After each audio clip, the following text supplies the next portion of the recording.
This committee will come to order, and thank you for joining us this afternoon. I want to thank everybody on the committee. We were here till late last night, and here we are back today to consider H.R. 10, the Success and Opportunity Through Quality Charter Schools Act of 2014.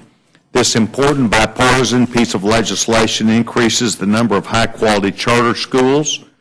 It makes it easier for underserved children to attend these charter schools, and ensures that public charter schools share the very best practices with traditional public schools. On top of that, as I understand it, there are about 1 million children across the country who would wish to be a part of these charter schools, concepts that work. Relative to their peers abroad, American students were average in science and reading and below average in math.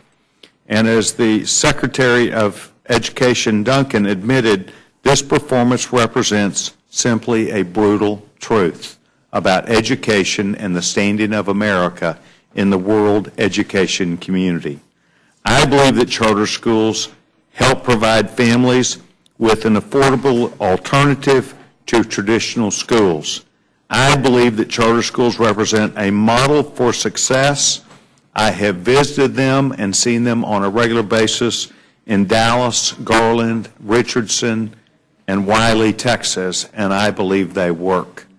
Evidently today, we're gathering together as a result of the ideas on a bipartisan basis that have become apparent, not only to the chairman of the committee, Chairman Klein, to the ranking member, Mr. Miller, but also delighted to see that we have the subcommittee chairman for K through 12, the gentleman Todd Rokita from Indiana, who he and I both spend a great deal of time on education models, not just because we have children, but because we care about the success of teachers and schools for the future of this country.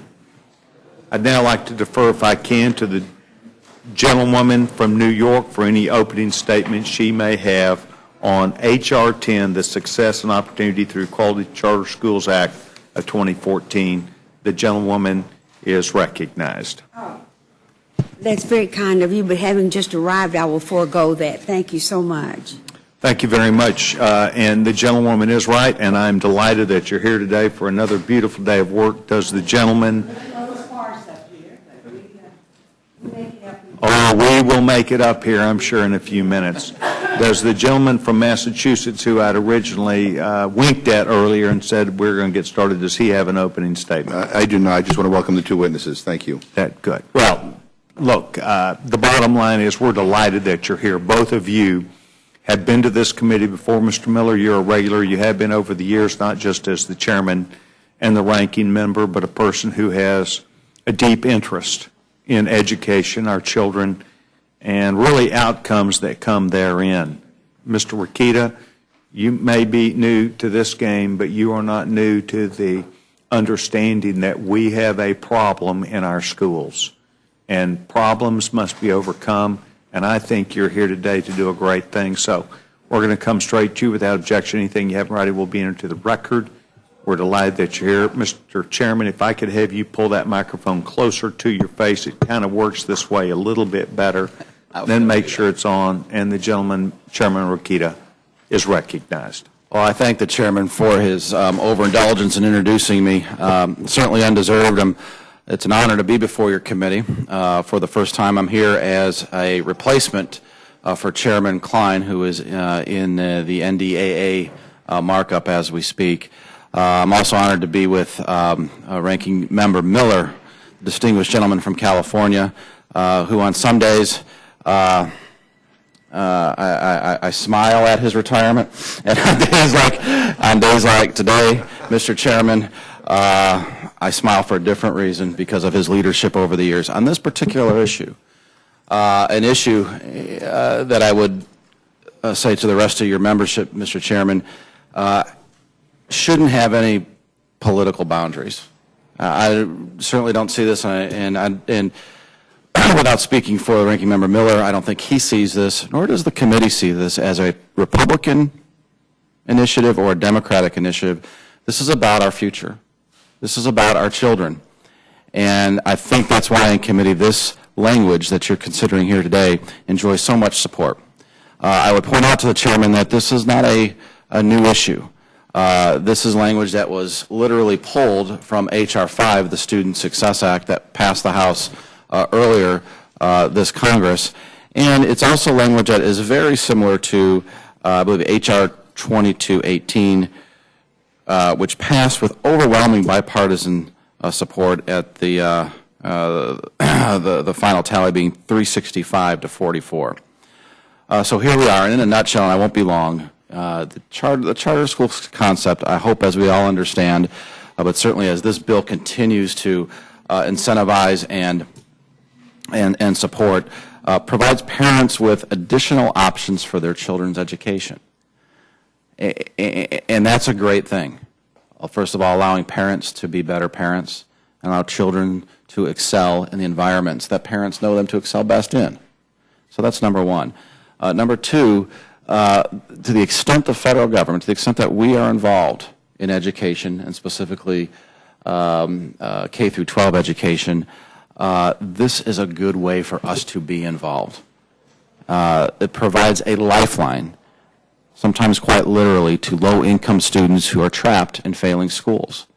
And I think it's time that the entire country at every level realizes that when we build a school, when we have a school system, it's for the children, not necessarily the adults. And that's what education in this country needs to get back to. And a charter school concept, as incentivized, as promoted by this legislation, does just that. Also, charter schools have proven successes in providing students a quality education. Now, I'm not here to try to promise you, Mr. Chairman, that every charter school is a good one. Some, in fact, fail. There is good and bad in everything, in every industry, in life generally. But what the charter school concept does in exchange for the liberty of letting teachers try new methods and allowing parents to have their children taught in different ways that are specific to the kinds of learning patterns that that allow them to be successful, we require accountability. And that's also something that permeates our entire life in every facet. Accountability. We all need to be accountable to ourselves, to others, to someone, to things. And this legislation does that. Specifically, the bill modernizes and streamlines the existing charter school program. It does that by consolidating the two existing charter school programs into one funding stream, and has a authorization level at $300 million each for fiscal year fiscal year 2015 through 2020. This, in fact, is lower than current law, and and lower still is the appropriations for this at $248 million. But these numbers are in line with the budget agreements that we have recently come to, again, as Republicans and Democrats. Where it differs than current law is that it not only supports the creation of charter schools, but the expansion and the replication of charter schools. And that's the big difference here. This bill has broad support from groups like the U.S. Chamber, the Business Roundtable, the National Alliance for Public Charter Schools, and Chiefs for Change, among many others. So with that, Mr. Chairman, thank you again for your time. I'm prepared to yield back and answer any questions that your committee and yourself may have. Chairman Keita, thank you very much. Mr. Miller, you are a regular at this committee, and quite honestly, we enjoy having you here.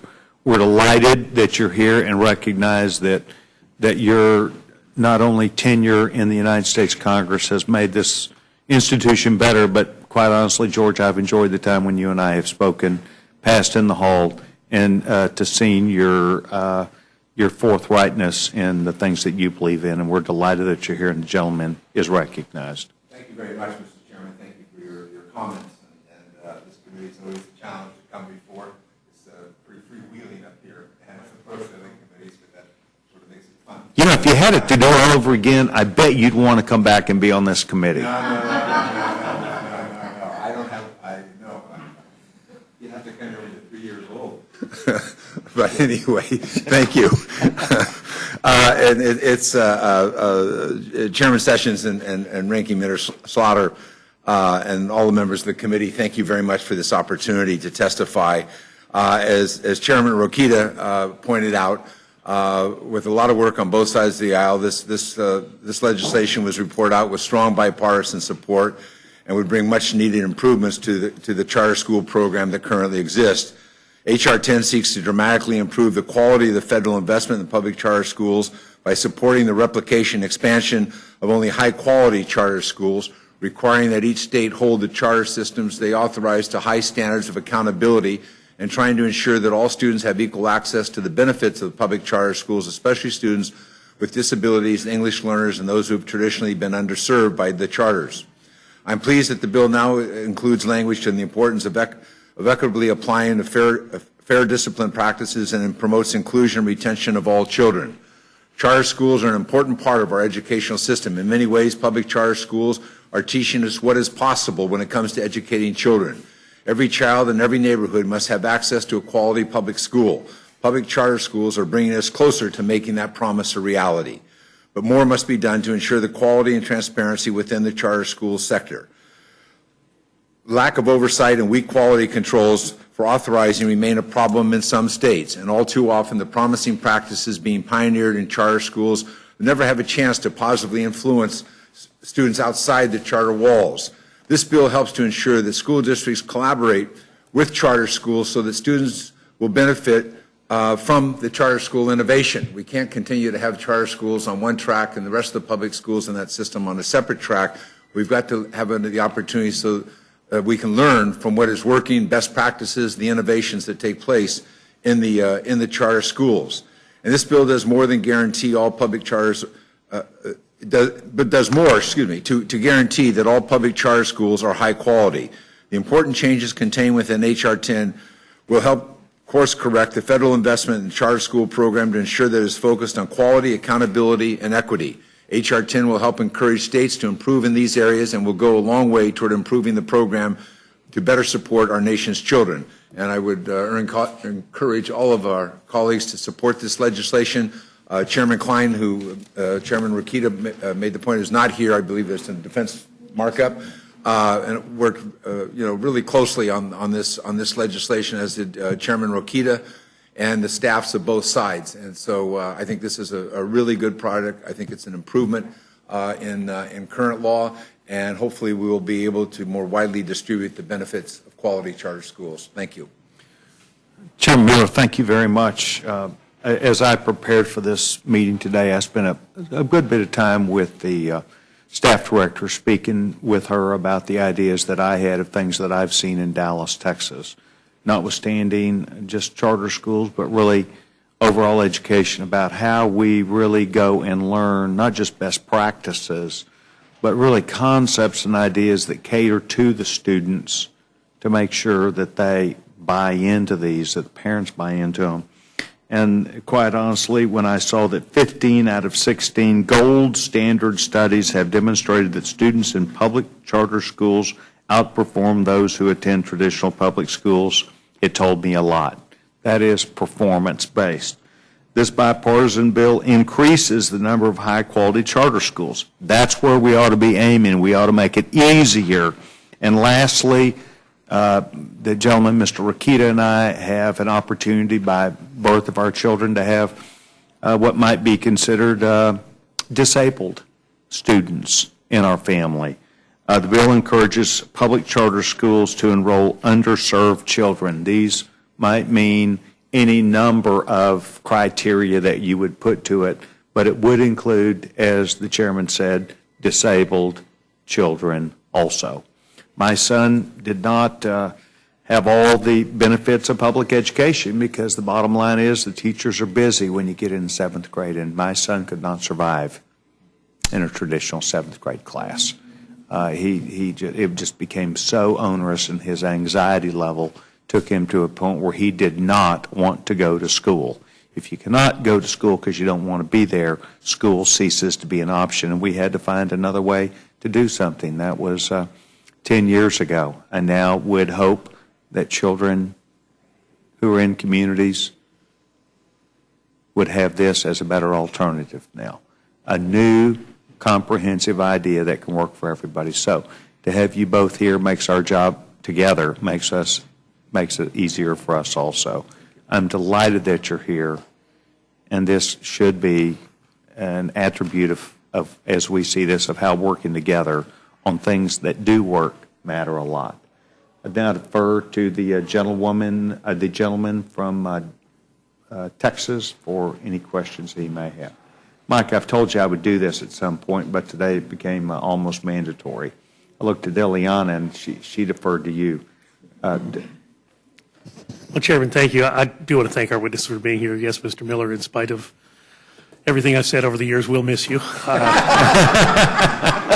You're going to miss me the most. But this is a good hearing, Chairman. Thank you for having it, and appreciate both gentlemen for being here today. Yeah, evidently we're going to say some nice things. Chairwoman?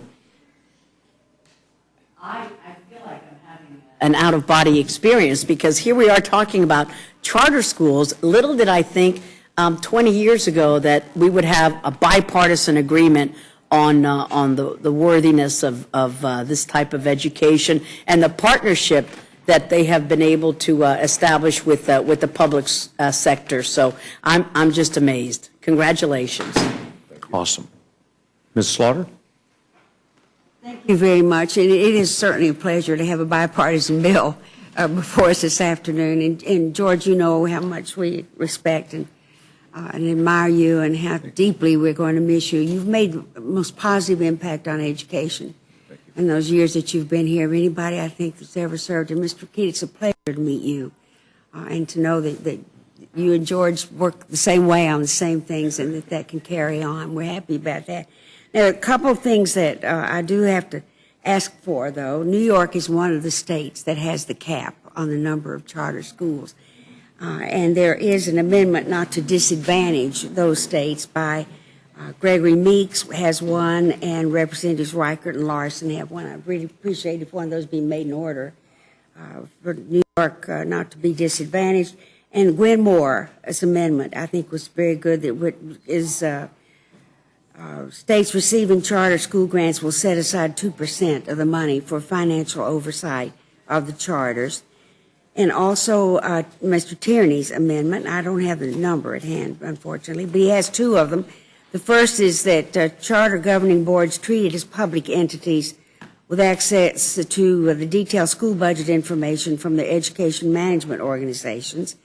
And the second empowers parents by requiring open board meetings at a time that's convenient and requiring parent representation on a charter school board. I hope that it would be agreeable to both of you that those amendments would be strengthening to the bill.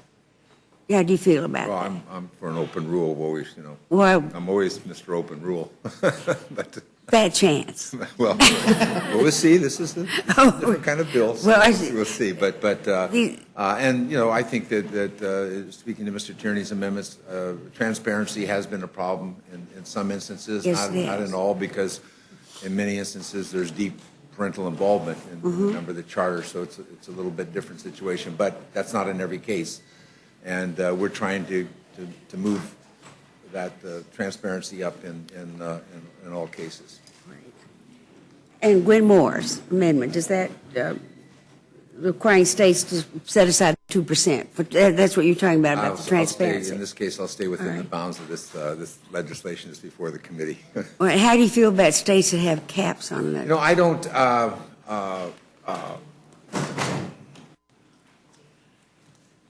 I'm not in favor of caps. I mean, I think that it's sort of an arbitrary decision. If you have the opportunity for a high quality charter and you're up against the caps, why would you deny the children the opportunity for a high quality charter? I understand. It's an issue in states. They think charters are growing too fast or what have you. But that's the purpose of this bill, so the states can monitor and participate with the charter organizations. And for the replication, it has to be about high quality. We're not going to replicate poorly performing charter schools. We've seen that happen in some areas. We don't want because that. of friends and family or whatever. These things get replicated sometimes and they don't make sense.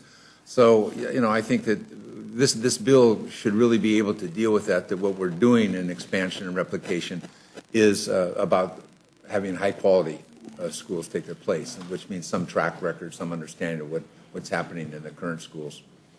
Understood. Will the gentlelady yield for a Yes, moment? I will. On that point, when many states, including my home state of Colorado, first passed their charter school law, they had caps, and almost to a state, what happens is when they reach that cap, then they go back to the legislature and they've proven some degree of success, and they either increase it or they eliminate it altogether. In my state, it's been eliminated altogether. So, for instance, in the Washington State initiative that the people recently passed, they have a proposed cap in there. But I think the general assumption is that if that cap is reached, they would then go back through the legislative process and increase it. Well, New York has a cap already, Mr. Post, and what we're concerned about is that will disqualify them from the federal funds that are in this bill. I understand. That's why we're interested in the amendment, to not allow that to happen. Thank you. And we would hope that would be made in order. Thank you both very much for your hard work. Appreciate it. We're now filling in with members of Congress members of the committee as they come. I'd like to defer to the gentleman next, Mr. McGovern. Gentleman's recognized. I want to thank you both for your testimony and for bringing the bill before us. Mr. Miller, I'm not going to say goodbye. It's only May. I mean, we're going to be here till December, maybe January. I mean, I don't know, but I just would, again, there are a number of members have offered amendments, and I would hope that if we can't have an open rule, that we would at least accommodate as many of these members in a bipartisan way as we can. I think this bill most likely enjoys, obviously, broad bipartisan support. If people want to offer amendments to make it better, they ought to have the opportunity. So I hope that will be the case. But thank you very much. Thank you. Yes, sir. The gentleman from Florida is recognized if he would choose to seek recognition. Thank you very much, Mr. Chairman. I don't have any questions of our presenters, and I'm grateful to them for their work. But following on with what my colleague, Mr. McGovern, just said, I'm hopeful that a lot of these amendments will be made in order. And I flagged one in particular offered by our colleague Karen Bass from California that deals with foster children and allows, among other things, that they not be put in the category because of a lack of parental involvement of not being able to go into these charter schools. So I certainly hope that both of you would support that amendment being made in order, at least so that we can discuss it on the floor. But that's all I have. I think that's a very good amendment. I hope it is made in order, but I don't think it violates our bipartisan agreement here, and it speaks to sort of children who don't really have an advocate in some cases, right, not being included in the pool. All right. Thank you, Mr. Chairman. Yes, sir. Does gentleman, Mr. Post, seek time? Gentleman's recognized. Thank you. I want to thank everybody for their work on the committee who worked hard on this bill, the various stakeholder groups that participated, ranging from districts and other authorizers to charter schools to the unions to states. Really, everybody worked together. This is one of the rare bills that has gotten better and better in every incarnation. The bill before us is a better bill than passed in the 112th Congress. The bill before us is a better bill that was included in the Republican ESEA reauthorization and the Democratic substitute reauthorization. It's really taken the best elements during the process and matured to the point where we have a reauthorization that we can be proud of. If we can accomplish to set in place for the next 5 or 10 years, or however long the authorization lasts or is continued, a major upgrade to the federal charter school program that will help ensure that charter schools continue to serve at-risk kids and have additional tools to do so. Make sure that our very limited federal resources go to the very best quality providers that are transformative in the lives of families across our country. Ups the bar on ensuring that states and districts have good policies with regard to evaluating charters and making sure that as authorizers they do their job in budget integrity and accountability. So congratulations to those of you who worked on the bill. This is a work product that I hope that this body can approve with a resounding vote and then move on to urge the Senate to make this bill the law of the land. It's particularly welcome in a week of divisive issues ranging from Benghazi to Lois Lerner to whatever else we're doing, to find that Democrats and Republicans can get together around something that is very, very important, and that is ensuring that more members of the next generations of Americans, particularly in our most at-risk communities, have the basic education that they need to succeed in the 21st century economy and provide for their families and live the American dream. And that's what this bill is all about. Thank you. Thank you. Both you gentlemen understand that as you come to the Rules Committee, you come to a diverse group of people who represent our body and come here and try and make tough decisions and do things. In this case, Mr. Polis really understated his work that he has done back in his home state, not only in the involvement in charter schools, but continued involvement to ensure that he understood not just about their success, but how to make them better. And this committee is proud that you are not just a part of it, but adding to this piece of legislation. And will the gentleman yield for just a moment? I would. If I can just give personal testimony about the importance of the federal charter school program. The charter schools that I started, New America School, could never have gotten off the ground without the federal charter school program. And many charter schools would tell you the same story. They never could have opened their doors without this absolutely critical investment to make sure that they are allowed to be able to be a meaningful member of their community. I'm grateful for the chairman's words, and I yield back. Well, this especially rings true when you recognize the amount of time you've spent on it. Did the gentleman I wish? just wanted to associate Gentleman's myself, recognized. Mr. Chairman, with your remarks about Mr. Polis's involvement both inside the Congress and outside the Congress. There's no more vocal public servant on this issue than Jared has been. With success, and I think a lot of that is embodied in this legislation, both from his practical experience and his willingness to be an arbiter and a negotiator and an advocate at any given moment on this subject has really been helpful. So thank you. Well, once again, it speaks to the attributes of some of all the members of this committee who bring distinctly unique opportunities in their past and in their present that they get involved with. And I thank you. So, if nothing else, you get the gold star today. And thank you very much. May don't know about tomorrow, but we'll say that. I'd like to defer, if I can, to the gentlewoman who also sits on the Education Committee, the gentlewoman from North Carolina, the Vice Chairman of the committee. Thank you, Mr. Chairman. I apologize. Having this meeting at 2 o'clock threw me off a little bit from my schedule, and so I'm sorry that I'm late, since I am on the Education Committee and a big supporter of charter schools. I appreciate very much my colleagues and all the staff that's here and the hard work that they've done on this legislation. I have no questions. I'm sure we'll have some time to talk about the bill on the floor. Thank you.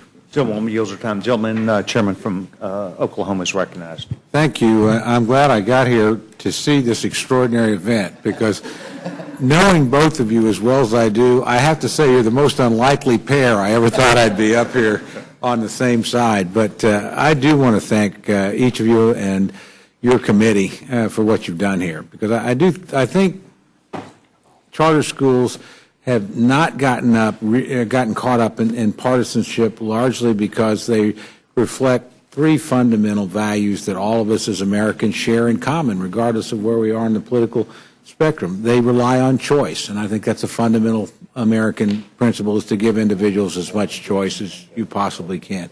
Second, they're competitive. Competition is part of who we are. We like to believe we're a meritocracy. We spend a lot of time trying to move toward that, so people at least get to start at the same starting line as much as possible, and then go as far as they can in the direction that they want to go. And finally, it's about excellence. It really is about rewarding excellence and trying to encourage it. And again, the fact that you've worked together in such a bipartisan fashion here is something I think both sides of the aisle can take a great deal of pride in.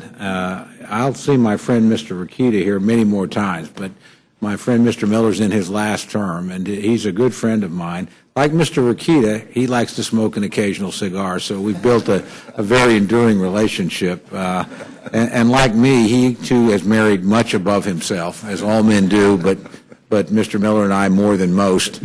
no question. But I'm going to miss my friend when he leaves the Congress. For 4 decades, he's epitomized compassion and excellence, and he's pretty fiery and feisty on the floor, and that's what this place should be like and about. He's never lost his zeal for the competition of ideas, and so I'm glad this is one where you and Chairman Klein and obviously Mr. Rakita and the other members of the committee, Ms. Fox, have worked together to give us a really excellent product and really move us in the right direction, and something where we can speak with one voice about something we all care about, which is that every kid in America have the best opportunity to make the most of his or her potential and go as far in any direction they want to go as they can. So you both and your committee have made a splendid contribution in that direction. I hope we get the kind of bipartisan support I expect on the floor.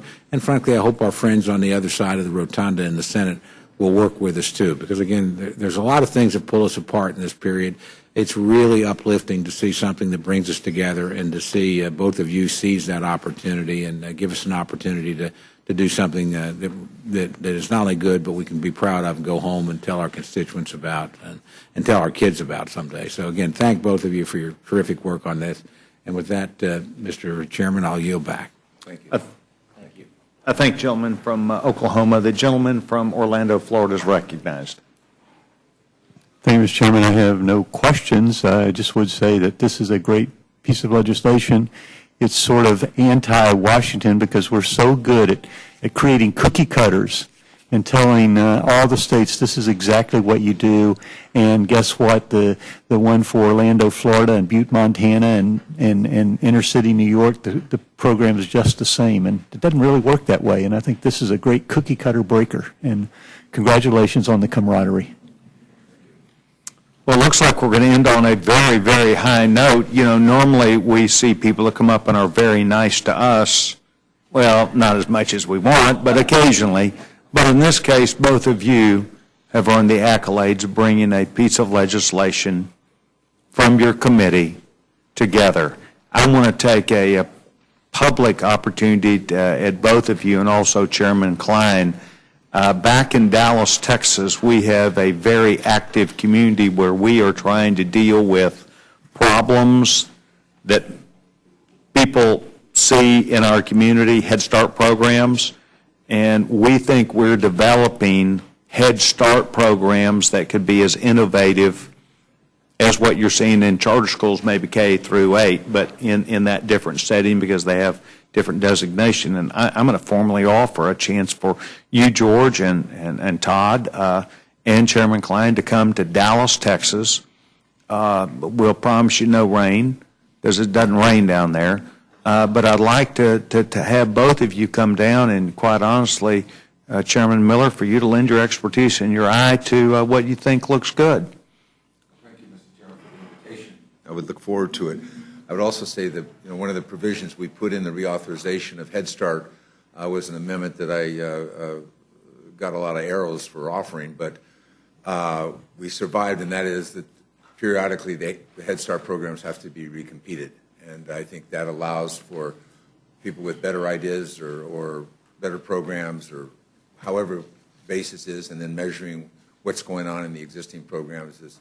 I've had this, it's not pleasant all the time. I've had it in my own district, and we've swapped out one program for, I think in this case, a better program to try to keep that spirit of improvement involved in these programs. It'd be interesting to see what you're thinking about. Yes, sir. Well, I would have a sneaking suspicion when you leave this place, you're still going to have an opinion about making education better. And that's part of the beauty of what your service has been. Gentlemen, thank you very much for taking time to come to the Rules Committee today. You're both excused, and thank you very much. I'd next call the next panel, the gentleman from Louisiana, Dr. Cassidy. And I do not see any other member seeking recognition at this time. Dr. Cassidy, welcome to the Rules Committee. We're delighted that you're with us. Obviously, we're not only interested in what you're going to say, but you should know that this committee looks to you to give us interesting ideas. You represent the state of Louisiana. You're a medical doctor. You represent a young man that has children that are in school, and we're delighted that you're here. Without objection, anything you have in writing will be entered the record. Gentleman's recognized. Yeah, thank you. And it actually is as a father of a child with dyslexia that I have a particular interest, although this does not benefit my child in particular. It'll benefit that 20% of children nationwide who do have dyslexia and whose parents have often been frustrated finding something for them. Civil amendment, page 8, line 23, insert before the period at the end of the following, except that nothing in this subpart shall be construed to prohibit the creation of schools that serve a particular subset of students with special needs, including autistic, dyslexic, blind, or deaf students. Now, when I speak to folks, no one who backs this bill meant to suggest that this bill prohibited the creation of schools that might benefit someone who is blind or such like that. And so all we are doing is codifying this, because I have learned that unless it's there, someone in the future might find and misconstrue. So in general, what is the support for the reason, the rationale for having a school which might decide to serve a particular subset of students? Sometimes general schools aren't uniformly equipped to handle the needs of children with learning disabilities, and it may be that a student is put into a learning situation in which she or he does not have the adequate support. An example of dyslexia, schools often misidentify kids who spell poorly or read slowly as not being intelligent. And typically the child is only diagnosed with dyslexia after the child has fallen behind and too late to provide the dyslexic student with the particular learning instruments that they need. So, and again, speaking of dyslexia, but I can speak of any, it's just that my child is dyslexic, so I'm passionate about this. It's one of the most common causes of reading difficulties in elementary school, and only 1 in 10 dyslexics will qualify for an IEP and the special ed that benefits them and which they might require. So this amendment would provide assurance to those who wish to create such a learning environment, to provide education to those with specific learning disabilities, and that they are not discouraged from doing so. Now, this amendment doesn't allow for a hypothetical school to prohibit specific students from attending a specific school. It only is at those schools serving a particular subset of students with special needs that those schools could be created. I will also note that this amendment follows a basic principle of charter school creation, which is to serve certain populations. According to the Department of Education report on the National Study of Charter Schools, 3 reasons most often mentioned for starting a charter are to realize an educational vision, to gain autonomy, and to serve a special population.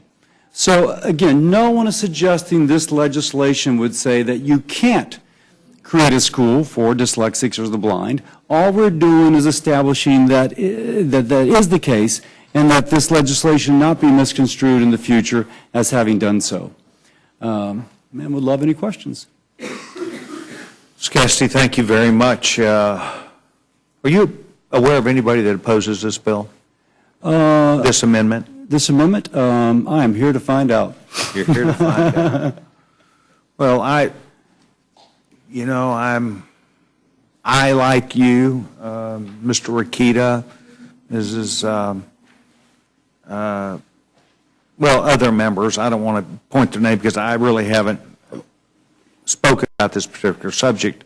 You know, when we try and help people, sometimes we're attacked for not understanding everything we need to understand. You're trying to help. There are people that perhaps have told me they oppose this because they think it's already allowed in the law, with a sense that I would say federal law currently allows schools to specialize and serve groups of students, including those with disabilities. I'm torn as I read that, because that's a great statement. Federal law already allows it. And yet I see you as a willful, intelligent father who's trying to make sure, and I want to make sure people know that. Correct. Is that really what this amendment's about? And I want to make sure people know that? Absolutely. And so at some point in the future, someone would not, again, misconstrue to say that the preceding language would not allow such a school to be created. This would firmly state, If you have a special needs population, if you will, and the parent chose, this would be parent's choice, it wouldn't be mandated, but the parent chose to have some special remediation, for example, in the case of dyslexia, but it might be also special needs for the blind, that would specifically be permissive. Well, I'd like for you to get credit for your activism. I'd like to have you get credit. I don't know. God knows about our children. He made them all perfect. We're the ones that struggle with them. But in that struggle, somehow it's not always very apparent who's trying to help and who's smarter than somebody else. So I would just tell you, you're probably well down that line of understanding that. I'm glad you're here. I don't know how I'm going to deal with the amendment of how my vote is on this committee, but I want you to know that I think your thoughtfulness is appreciated, and I respect you for that. Besides that, I know why you're doing it, because it's the right thing to do, and to make sure we highlight these things so that all children with differences in learning can be accommodated. I will say that there are some that think that there should be no special breakout for any child who is different. That child, whoever she is, should be included.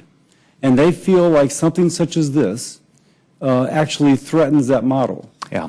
I will point out, as the father of a child with dyslexia, the child whose needs were not recognized until the 3rd grade, and who still, at age 12, has a special schooling, if you will, for that. And I'll also say in full disclosure that my wife has started a public charter school for children with dyslexia, not using federal funds, but in that public charter school, there are children who are in the 3rd grade who cannot read, and who in the traditional school were thought to be dumb. Now, the definition of dyslexia is that normally verbal skills and intelligence track. In dyslexia, the child is clearly intelligent but has verbal skills which are lacking. And it is a diagnosable condition with objective criteria. There are children there is a fellow who is a venture capitalist in New York, grew up in South Africa, who says up until the 12th grade, when he was finally diagnosed with dyslexia, he was told that he was stupid because he couldn't read. Now, this is something which affects 20% of our population. My wife started the public charter school because, as it turns out, if you're a single mom with 3 kids and one of them is being told that she lacks, oftentimes you have too much on your plate to make this happen. So they created a public charter school specifically so the child could be screened and put into a position where she could be remediated and then mainstreamed back. There's a total different way of teaching reading to those who are dyslexic than to those who are not. This is not to segregate out. This is to give the mother a choice to have her child's needs addressed, which empirically, we can say people who are of high intelligence were told that they were failures because traditional schooling did not recognize that. There are indeed, Chairman Sessions, those who would oppose, but I think they think that we're trying to pigeonhole folks. No, we're trying to give the parent a choice to have her child's special needs addressed, ideally put back into the mainstream, but at least for that moment in time until those needs are addressed, to give her that choice. No one, I think, would suggest that's not the case, except some oppose this amendment. So the fact that they oppose this amendment tells me there is the potential that this would be misconstrued so that such facilities could not be established. Well, I put it simply, and you came darn close to what I say. Mainstreaming works until it doesn't work. Yes. And look, if it's available, that beats not being available, but at some point it may not work as well. Well, I'm delighted to see you, and I think you did a good job of advocating for what you did. Gentlewoman, seek time. Oh, excuse me. I need to look up. Thank you. And I understand the amendment is well intended. Unfortunately, it pulls in well-established unrelated areas of law, including IDEA and the American with Disabilities Act. So what is perfectly fine under the current language of the bill is if somebody wants to start a charter school with a particular focus of helping kids with dyslexia and try to attract kids with dyslexia to go to that school, the part that conflicts is if in the admissions process they're somehow given a preference, and that's what this amendment would do. The ADA protects a student's right to be educated amongst his or her peers, and it would not allow for two applicants who are otherwise equal, one to be placed above another for a particular slot because of a particular diagnosis. Whether that should happen pedagogically or not, I don't think we even need to get to that discussion yet. Certainly, charter schools can focus on kids that have various needs. We have a charter school in Colorado for pregnant teens. However, if you are not a pregnant teen, if you are a male or you are a non-pregnant female, you can still enroll in that school. They are not allowed to exclude you simply because you are not pregnant. Now, they have a great program for young mothers and pregnant women, but they accept, as other public schools do, all comers. So that's the reason that you have all the disability groups, including Gifted and Talented, Autism, National Disability Rights Network, extremely concerned and in opposition to the amendment. There is a way to create focused schools to meet kids with particular learning needs under the current law.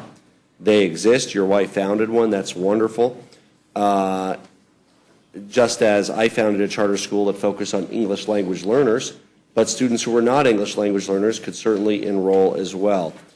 And because it pulls in two areas of law, ADA and IDEA, it threatens the legal fabric of this bill and the buy-in across the spectrum of disability rights organizations that are currently supportive of the bill. So, again, I would ask that maybe you continue to work on this concept of how schools can better serve kids with disabilities with Chairman Klein and Ranking Member Miller. I would be happy to work with you on that.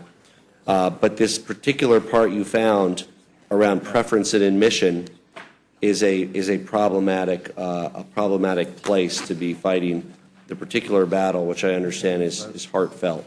Can I respond to that? I'd be happy to go to the. Yeah, so one, that is not a judge's decision. That's obviously people's existential anxiety. If you notice, this doesn't say that it is exclusively admitting those whom it serves. It just says that it will have that particular mission. The very fact that they would construe it this way points out the very need for this amendment. If you put it in context of the entire bill, it says that there may be a weighted lottery to create the circumstance in somebody with such a condition is more likely to be admitted. That almost presupposes that there would be a school serving a special group. The folks who oppose are taking a very narrow interpretation of the ADA. Again, are we suggesting you cannot create a school for the blind? Of course. I mean, that is the... Let me clarify a question. There would be no problem creating a school that extols its programs for blind students and it tries to recruit and work with blind students. It has great resources, and as a result, maybe more blind students will enroll there. The problematic aspect is if there are two students that are applicants and there is one slot, the school cannot discriminate against a non-blind student. This bill says you can use a weighted average. What you just said... Yes, but not for protected categories. That is for free and reduced lunch. That is not for IDEA. Wait, I'm sorry. Sure. So am I understand that if you create a school for the blind, and according to the interpretation being rendered now, if one student is blind and the other is not, you cannot discriminate against the two for admission? Is that what I'm hearing? So you can what? Yeah. So you can preference. You can currently preference to meet. Yes, of course. Be consistent with your charter. Of course. That's exactly what we're saying here. But the very fact that we're having this debate shows how easily it is misconstrued. I think, Representative Polis, you actually now agree with me with the assistance. And so if you agree with me that you're coming up with a charter which serves a particular population, and you're going to weight towards one, not exclusive of the other, but you weight, then that is what we have after. We have plenty of these schools in Colorado. We have Stargate Academy in Thornton, which focuses on gifted and talented kids. and they did not receive federal funding as a result under the charter school program. We have other schools that serve particular groups. The question is what to do with our limited federal funding, and getting it ensnared in the ADA and IDA law, where we actually gain the opposition of the very disability advocacy groups that the amendment is seeking to help, can only be counterproductive. And I would argue that if you actually explain this, as we just worked it out between the two of us, I think they would be on board. Indeed, in fact, that again points to the nature by which this could be misconstrued. People act as if this is, I am only elucidating that which is inherent in this legislation, that if you come up with a charter school with a particular mission, that you're going to weight towards a certain group of folks. If you have a school for dyslexics, it shall be weighted towards those who are dyslexic. But inherent in that is that you're going to have the school benefiting dyslexics. Now, if you have a school which doesn't benefit dyslexics, why in the heck would you weight towards them? So just reclaim my time quickly. I mean, the language that you're modifying, that the weighted lottery is not used for the purpose of creating schools exclusively to serve a particular subset of students, that is the language that ensures that, in fact, that we do not lead to the segregation of schools. So exclusively is the operative word here. And so if you have it in my wife's school for children with dyslexia, it is principally children who are dyslexic. But it's about 80% free and reduced lunch. And so there's a group of children who it is called language deprived. They grew up in a household where language arts were not as whatever developed. And so those children, although not technically dyslexic, indeed their learning skills, their reading skills are those as of a dyslexic. Yeah. And so the school meets their needs as well. It is not exclusive, and that word exclusive is retained. So I would argue, one, that again, you point out the need for the amendment, but two, that the amendment, that your concerns are not, I think, real. So again, you're pointing to instances where, the discretion would be appreciated. What the disability groups are, of course, worried about is that this is a setback to the tremendous progress of the last several decades, that separate is never equal in the eyes of the law, applying to all subgroups of students. This language can reinforce the myth that students with disabilities somehow can't be taught, belong in some other place, or perhaps even shouldn't be in public schools at all. You can always find the exception that makes the rule. There's no question that in a particular instance, and if a school is compliant with ADA and IDA and chooses not to receive federal funding, for charter schools, there are additional discretion, but you're threatening to unweave, for the sake of one or two schools here or there, a system of inclusion that works for students with disabilities across our country, and that's why there's such keen interest in your amendment with regard to the potential for taking apart this very delicate balance that's been reached between it. So again, I appreciate your heartfelt convictions, but this particular language, where we modify the piece that we specifically say that the weighted lotteries are not used for the purpose of creating schools exclusively to serve a particular subset, is critical to ensure that it is consistent with ADA and IDA and the commitment that is made for inclusion for all students with disabilities. May I respond to that, please? I'll be happy to yield to the gentleman. First, this is the parent's choice. We're not saying that we are going to force, by the hand of government, some child to be segregated from other children. It is going to be a parent's choice. Now, we can say, oh, yes, there's this school and that school. As it turns out, if you have $50,000 a year in tuition, you can find a school that will address your child's dyslexia.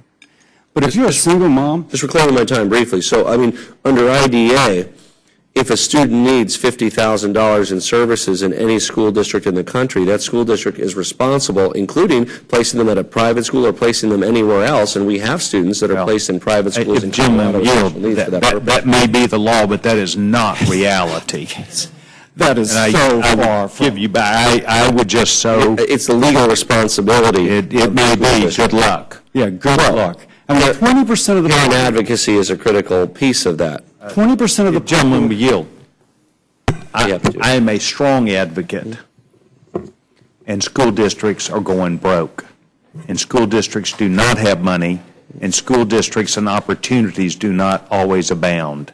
And I do recognize that if you want to spend a couple $100,000 of a lawyer, good luck, and you might stand a chance to win. But even as a member of Congress, it's a tough battle. And so you tend to want to help to work with your school district rather than working against them. And these are difficult choices, which is the whole point of charter schools, so that you have less fight and more agreement. And I think the gentleman's doing a fabulous job of advocating for a position that you agree with, and I think, Mr. Cassidy, you are too. But the reality is, it doesn't work that way. In this city right here in D.C., you literally have to sue the school system to get what you're talking about, and it shouldn't be that way. And I yield back my time, and I appreciate the gentleman for his opportunity to let me speak. There is no doubt that what the gentleman said is correct. I would also, however, point the finger at those of us who serve in this body for never meeting the federal share of IDEA. Another pet cause of Chairman Klein and many others, the federal government has never lived up to its commitment to fund special education for students that was promised. And were that to occur, and I'm a sponsor of a bill to do that, and I think there's another bill to do that. Were we to do that, this dilemma on the ground, which I certainly agree exists, I was talking with regards to it is a legal responsibility of the district, but this dilemma on the ground would be improved dramatically if this body, Congress, were to step up and fully fund IDEA at the levels that were promised. But again, we're not operating in the context of fully funding IDEA. We're talking about the context of a program to fund new charter schools, and we are threatening to place language in it that is inconsistent with both ADA and IDEA, would lead to the various organizations that advocate for students with learning disabilities to oppose the bill, and would be a setback to the concept of separate never being equal, ensuring that students have access to mainstream education, and that there will never be, in fact, schools exclusively to serve a particular subset of students. I just want people to understand how that phrase is important, because when you hear, oh, exclusively to serve a subset of students, that strikes fear in the hearts of many advocates of parents with disabilities. They think warehousing. They think the students are somehow being given, they're brought to some separate place. Oh, this is the school for people who can't learn. And this country, tragically, comes from that history that occurred in the early 20th century, going through the mid-20th century, where students who couldn't learn, perhaps they had undiagnosed dyslexia, perhaps they had autism, far too often they were warehoused. So this is a very emotional piece for parents of kids with disabilities, and that's why there's such a strong reaction to, again, what comes from a very legitimate place, which may benefit this school or that school. There's no doubt it could be used, but the unintended consequences are very risky in terms of setting back the progresses that have been made for students with learning disabilities. I'll be happy to go to the gentleman from Louisiana if you have any. Yeah, we have to at some point put intellect over emotion. It might be an emotional choice, but this is the parent's choice. This is the parent's decision. And I would just say, if you speak to the middle class or the working class, the poor parent, the economically poor person, whose child is not being achieved, whose needs are not being achieved, and by the way, this is 20% of the population. This isn't just, oh my gosh, we're going to have a knockoff school here and one there. It is 20% of the population. And I will tell you, if you go to any one of your districts, there's going to be someone in your district whose child is dyslexic. In this room, 20% of us are dyslexic. Now, our families have the resources in which we could overcome. There are those who have higher IQs than we, whose parents do not have those resources. This is the attempt to create a level playing field for the parent's choice. If she ever thinks her child is being warehoused, she can pull that child out. What this does say to her, though, if your child's needs are not being met when she or he is mainstreamed for the benefit of other students perhaps, but not for your child, you may put her in a weighted formula so that she is more likely to be accepted to a school, which, by the way, the formation of is inherent in this legislation. We're just spelling it out. And that child may have her needs met in particular. If ever the parent doesn't want her child in that school, she can pull the child back out. And so this, again, is a prevalent problem in our society with children whose needs are not being met. And, again, all we are doing is defining explicitly that which is inherent. So if, I can tell you, if you think my amendment somehow offends ADA, then there's going to be someone who brings a lawsuit against this on that basis. Because all we're doing, again, is making explicit that which is... Let me clear my time. I mean, the last thing we need is more lawsuits flying around this area. Let me address kind of the intended goal of the current language, what it accomplishes. Some have criticized charter schools for not serving enough students with learning disabilities. And in fact, when you look across the country as an average, the percentage is very slightly below that of other public schools. What charter schools will say is, well, they're not applying in sufficient numbers. It might be because they're better served in a district school. It might be for some other reason. What this language now allows is the charter school can, under the charter that they have, this has to be consistent with the charter with their authorizing agency, essentially allow a preference to ensure that they can serve a similar amount of kids with special education needs to the district as a whole, or students with free and reduced lunch. That is seen as a step forward. When we get to this concept of exclusively serving a subset of students... Can you show me where we say you would exclusively serve? Yes. The language of the amendment is to prohibit the creation of schools that serve a particular subset of students with special needs, and you strike the prohibition against creating a school that exclusively serves a particular. So there is no prohibition now because it has been. But no, I'm sorry. I guess when you say that you can have a weighted lottery is not used for the creation. Yep. So you can create such a school, but if you want to put in a secondary amendment, provided such schools continue to have, we continue to accept others who desire to be served in the school, et cetera, et cetera, et cetera, I'm open for that. Well, and that's effectively what the current language says. There is no problem in the world with creating a school with a particular focus of serving kids with special needs. They exist. Where does that say that in the legislation? We're trying to make that explicit. We're talking about weighted lotteries at this point, and what they can and can't be used for. Again, I understand that, the heartfelt place this comes from. I understand the cases that you are indicating where it could help families.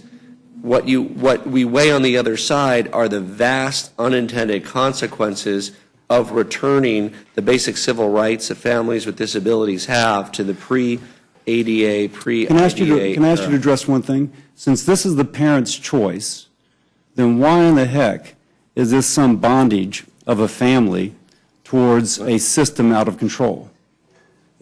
It actually provides a federal incentive. This is what we're talking about here is a federal incentive. People can create charter schools without that. It's a federal incentive for creating separate schools that exclusively serve, where you're removing the language that prohibits schools that exclusively serve a particular subset of students, therefore incentivizing the creation of schools that particularly serve a subset of students. Maybe it's a school for kids with learning disabilities, but it's problematic because it is no longer consistent with the basic assurances that all families have under IDEA. So we have an incentive, so therefore we have some sort of bondage of a parent to a system with an emotional reaction. Now, if this seems a little abstract to me relative to the 20% of the population whose children are poorly served, I apologize. Look, nothing stops a charter school from having a mission of serving kids with particular needs. They exist. I've used a couple examples from Colorado. There's no problem with that. They have existed. They will exist. The issue is if the school exclusively serves a particular subset of students. Well, clearly we're disagreeing on whether or not this means it exclusively does. Well, but you're eliminating the prohibition. Where the prohibition is very simple in the current bill. It says weighted lotteries are not used for the purpose of creating schools exclusively to serve a particular subset of students. Absent that prohibition, a school could be created to exclusively serve a subset of students. We're not going to. Well, I'm sorry, you put another exclusive in there which does not exist. And that continues to be the kind of sophistry, if you will, of this debate. Yeah. Right. Right. Essentially, with the language you propose, you could create a school, and there would be a federal incentive to create a school that exclusively served. Where's the exclusive again? I mean, essentially and exclusive are not in here. Because you're okay. So it has the word exclusively in there, exclusively to serve, and then you have basically a notwithstanding clause. You say except that nothing in this subpart shall be construed to prohibit the creation of a school that serves a particular. So that serves a particular subset of students, but the word exclusive is not there as much as you would. Well, it's in the first part of the same paragraph, and then you're taking out basically special needs, including autism, dyslexia, blind, deaf students, from the prohibition that's in the first part of the same paragraph. I mean, I don't think legally, and I know that. Look. We're two non-attorneys talking about this. We have a doctor and a businessman talking about law. But we've had to learn law to be here. But from my reading of it, it's a reference in the first part, which still carries through to the second part as well. So, look, again, I don't think we're going to agree on this, but I think you can understand why there's a lot of passions about this issue. There's been tremendous progress in serving students with disabilities. We want to make sure that, of course, charter schools exist that have new and innovative ways to serve kids with disabilities. But this particular preference piece is problematic within the broader context of the law. The answer is not to have a bunch of lawsuits come at it and fight it off, and everybody's paying legal fees, and that doesn't help doctors or businessmen when everybody's paying the attorneys. But I do hope that this concept can be worked on down the road in other pieces of legislation and encourage innovation that serves kids with special needs. And I'm happy to yield back to the chair. Gentleman yields back his time. By the way, fascinating discussion. I'd like for both of you to get credit for your passion. Does any other member of the committee seek to be recognized at this time? Gentleman from Florida is recognized. If gentlemen hit that button, thank you very much. To insert into the record a statement of Congresswoman Jackson Lee. Without objection, I'll be entered the record. Her amendments. And a statement of Representative Marcy Kaptur on the same subject supporting her amendment, and a letter from Rick Lawson to you and Ms. Slaughter. I'd ask unanimous consent that all of these be made a part of the record. Without objection, they'll be entered to the record. And I appreciate gentlemen. Gentlemen seek further time. Does gentleman seek further time from Colorado? Mr. Chair, I have here a letter from the National Disability Rights Network and the Council of Parent Advocates, and the Collaboration to Promote Self-Determination, and the Autism National Committee to submit to the record opposing this particular amendment. Without objection, they'll be entered to the record, and I thank gentlemen. Seeing no further questions from the Rules Committee, I want to thank you, Dr. Cassidy, not only for your time, your exceptional performance, and your intellect in bringing this issue, and I would wish you and your wife and your son the very best on behalf of millions of children, the 20% that you speak about, for the advocacy that you provide today. Thank you very much. This now closes the hearing portion of H.R. 10. Excuse me. Yes, yes. Those, as well as Mr. Polis's, will be entered to the record, and I thank all three of you very much. This now closes the hearing portion of H.R. 10, and I would like to take just a minute, if I can, to describe to the committee several of the attributes of what this afternoon, I think, holds for us. First of all, we're expected to have votes at any moment. I had heard anywhere from 3:05 to 3:10 3:10 or 15. It's now approximately 3:14 Eastern Time. The committee is going to go through a process here, which I will begin here in just a minute, of allowing our members, as part of the original jurisdiction hearing on the Benghazi Select Committee legislation. What I would like to do is to allow any member of the committee to be able to speak on the issue as they choose. I think that means within reason. I'm sure we could find ways to test that. I tend not to start with trying to define things, but would allow every member of the committee during the beginning of the original jurisdiction hearing to be heard from. I do have an opening statement. And so what will happen is that I will quickly give an opening statement. I would assume the gentlewoman, the ranking member of the committee, would make an opening statement, and then we would allow all the other members to do so. Understanding we've got votes, we've got things, we're now going to move forward on the original jurisdiction hearing of the Benghazi Select Committee. The committee will now proceed with an original jurisdiction markup of HRES 567, a resolution providing for the establishment of the Select Committee on the events surrounding the 2012 terrorist attack in Benghazi, Libya. It has been nearly 20 months since terrorists attacked the American diplomatic mission in Benghazi, killing 4 Americans, including then U.S. Ambassador to Libya, J. Christopher Stevens. Since that time, the U.S. Congress House Armed Services Committee, the Foreign Affairs Committee, the Permanent Select Committee on Intelligence, and Committee on Oversight and Government Reform have conducted investigations related to the events surrounding the attack and the administration's response. I want to commend these committees for their exceptional work in advancing these investigations. Throughout these investigations, the Obama administration has continually failed to comply with congressional subpoenas and additional requests for information. On April 17th, the administration delivered 276 documents consisting of 779 pages to the Committee on Government Oversight and Reform, many of which were heavily redacted.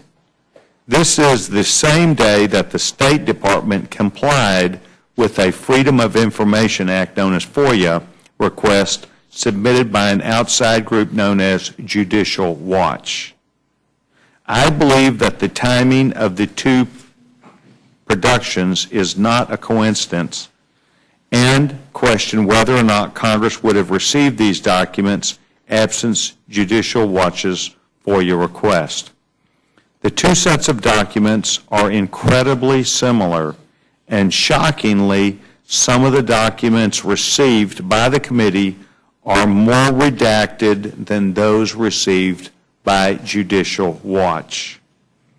This recent example of the administration's deliberate attempts to suppress the sharing of information is particularly unsettling and serves as the trigger point for the establishment of the Select Committee.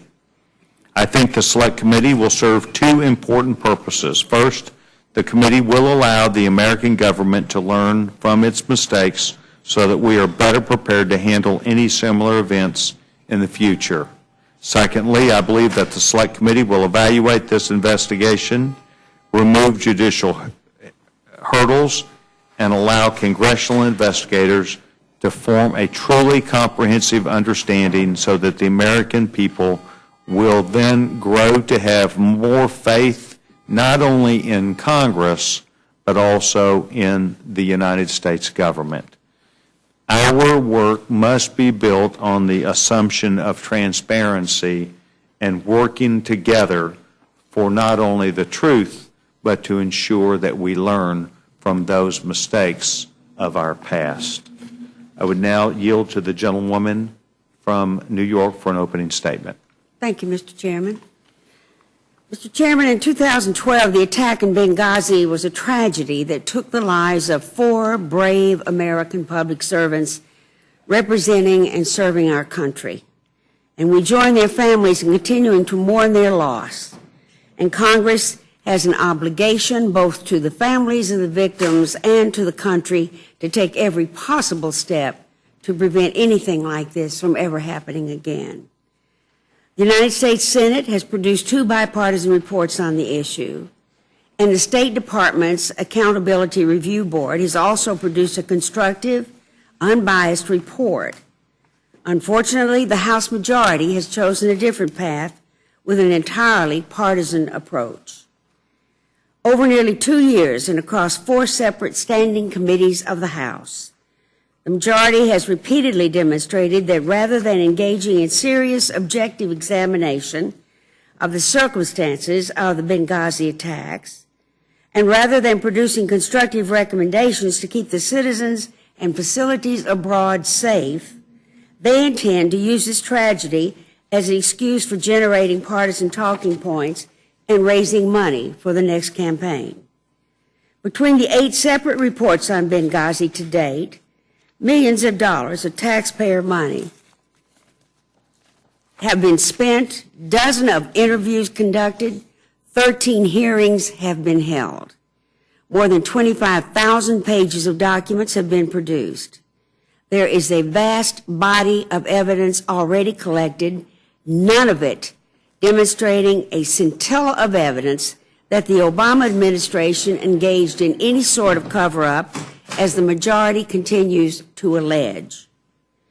The reports issued by the House committees have been highly partisan, as were the investigations on which they were based.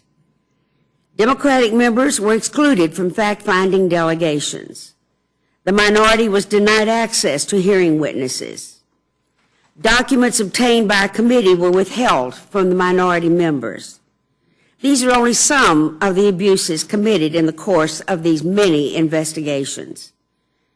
Press reports even indicate that the National Republican Congressional Committee, the House Republicans' campaign arm, is explicitly raising campaign money off the tragedy in Benghazi and this select committee.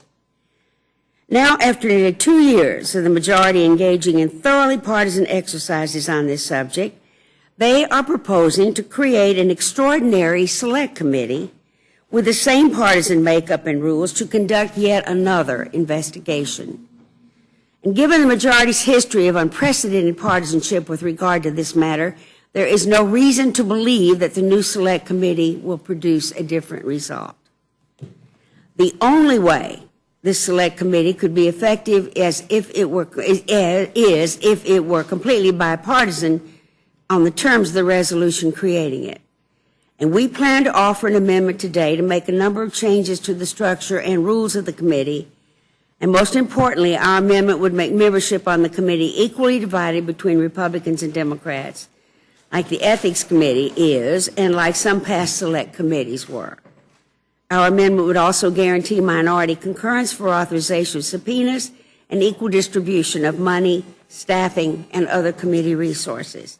Let me briefly say the things that our amendment wants to ensure.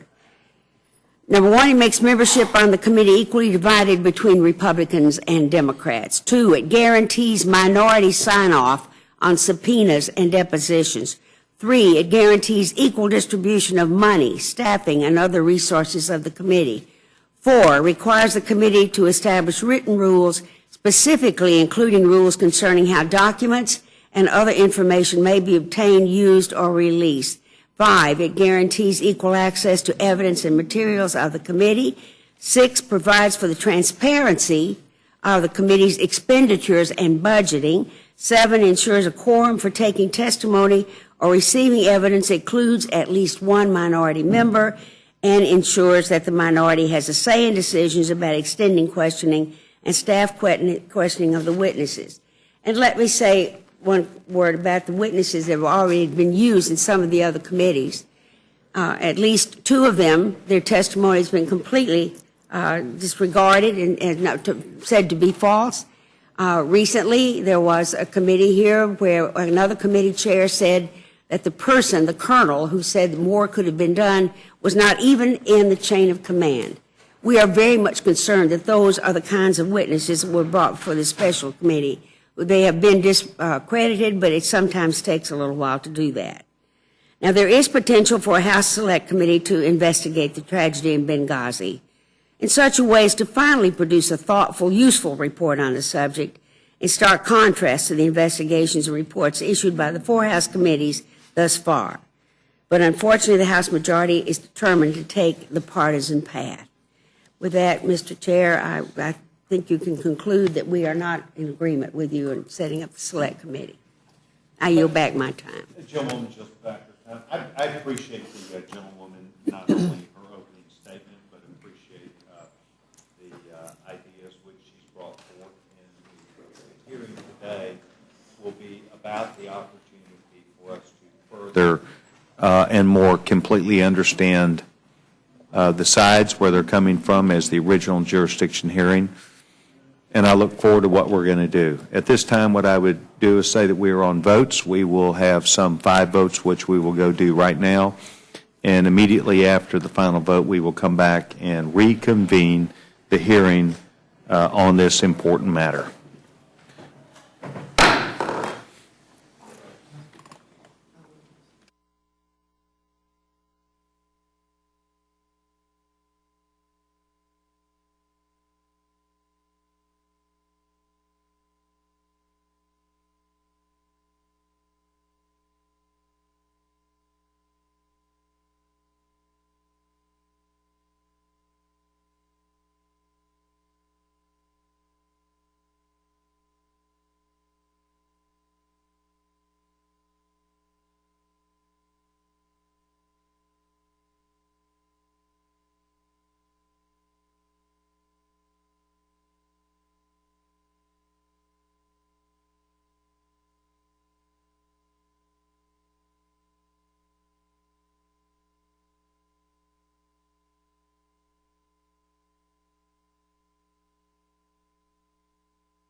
Test 1, 2, 3, 3, 2, 1, test.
Rules Committee will come to order, and thank you very much for coming back with us. We're going to continue the discussion that we were having on the original jurisdiction of the Benghazi Select Committee. Chairman had made an opening statement. The ranking member will be yielded time in case she did not finish with her opening statement. But what we're going to attempt to do is to allow every member of this body, of this Rules Committee, an opportunity to make an opening statement. We are then going to move to a motion to the gentlewoman from North Carolina, who will then make a motion on the original jurisdiction. Then we will handle this and then close the hearing portion, and then we will move into the rule portion. Trying to make sure, completely understand. What I'm trying to do is to make sure that our process is well understood by all the members of the committee so we don't get twisted up on that portion. And the chairman, as you know, is interested in members having an opportunity to express themselves combined with us moving through to the things which we need to accomplish today, and that's why we're here.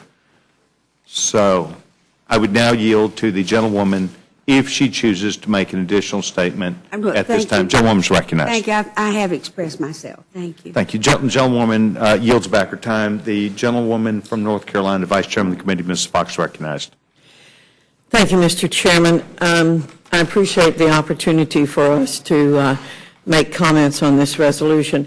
I think it's really very sad that we are at this place in terms of our having to pass this resolution.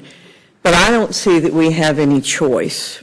There are just too many questions out there about what happened before the attack in Benghazi, what happened during the attack in Benghazi, and what happened after the attack in Benghazi. I know I get a lot of emails, I get a lot of letters about this. People, when I'm at home, talk to me about this. They're very concerned. This is an issue of great concern to the American people. They understand the significance of having our ambassador and 3 other Americans killed. They want to know what happened, and that's what we are about. I believe this could have been solved very easily had the administration been forthcoming with information that Congress had requested. Our committees have done due diligence, but as other people have said, once the FOIA request produced documents that we could not get as the duly elected representatives of the people of this country. They were held back by this administration, but they were given under court order to another group. Then that puts things in a totally different perspective. I've said this before. I believe the Constitution was written very specifically, and that it gave, the founders wanted the House of Representatives and the Senate to have lots of authority and lots of control over what happened in this country.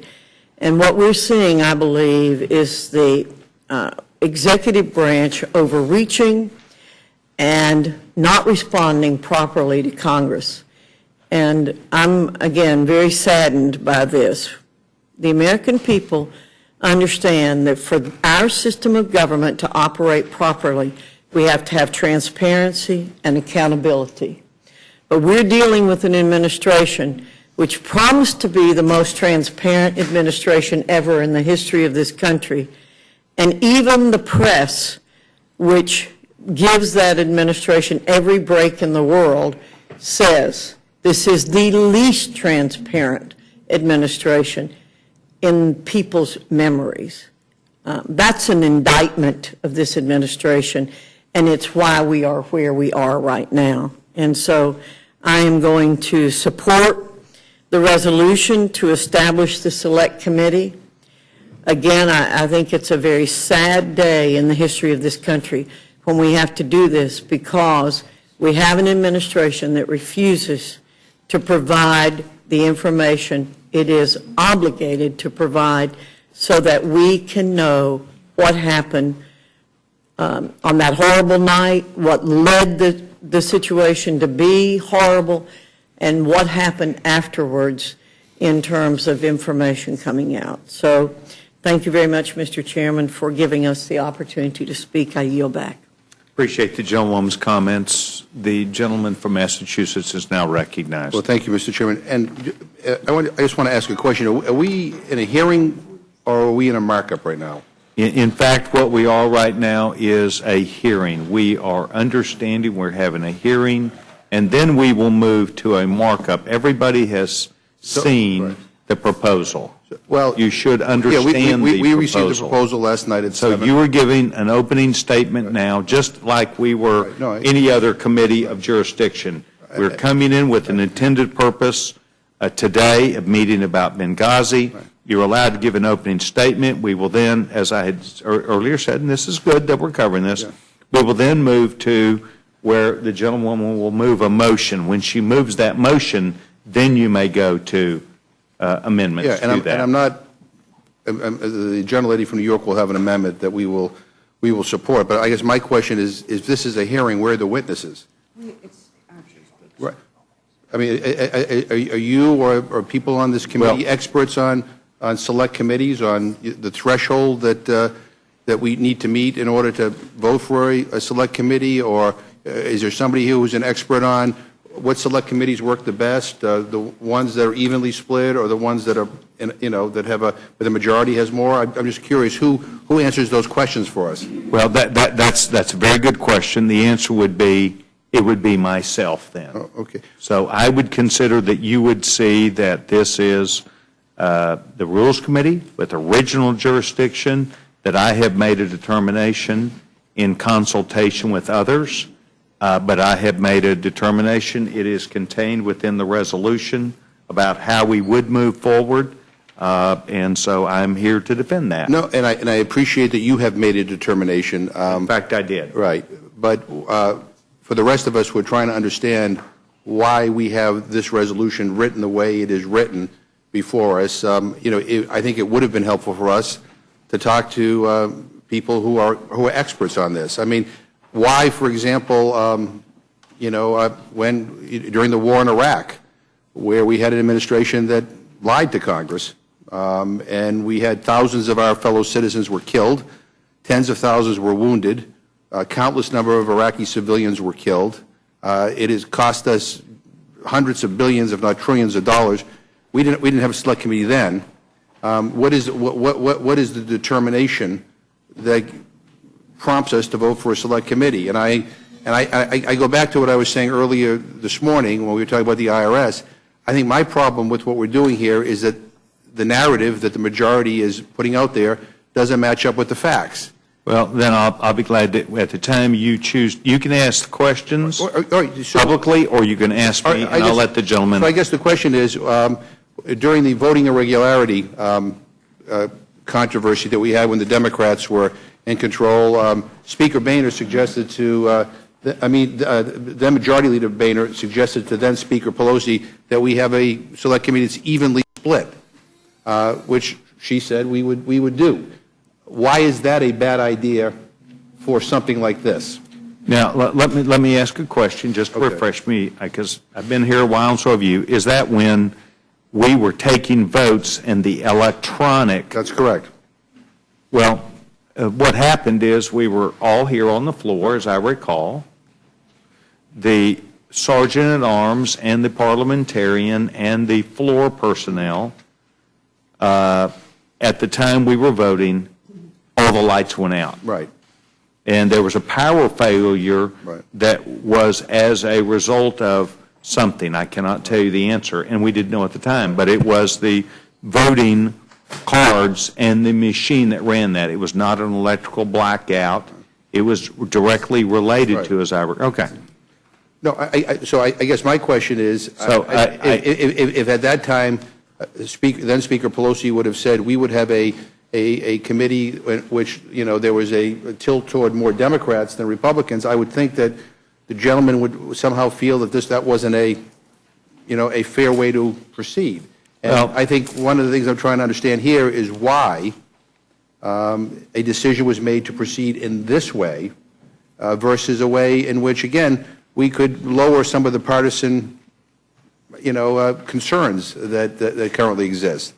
And I don't know if the gentleman has an answer as to why he chose this. As a matter of fact, I do. It is a number that I believe allows the committee to effectively work through its jurisdictional elements.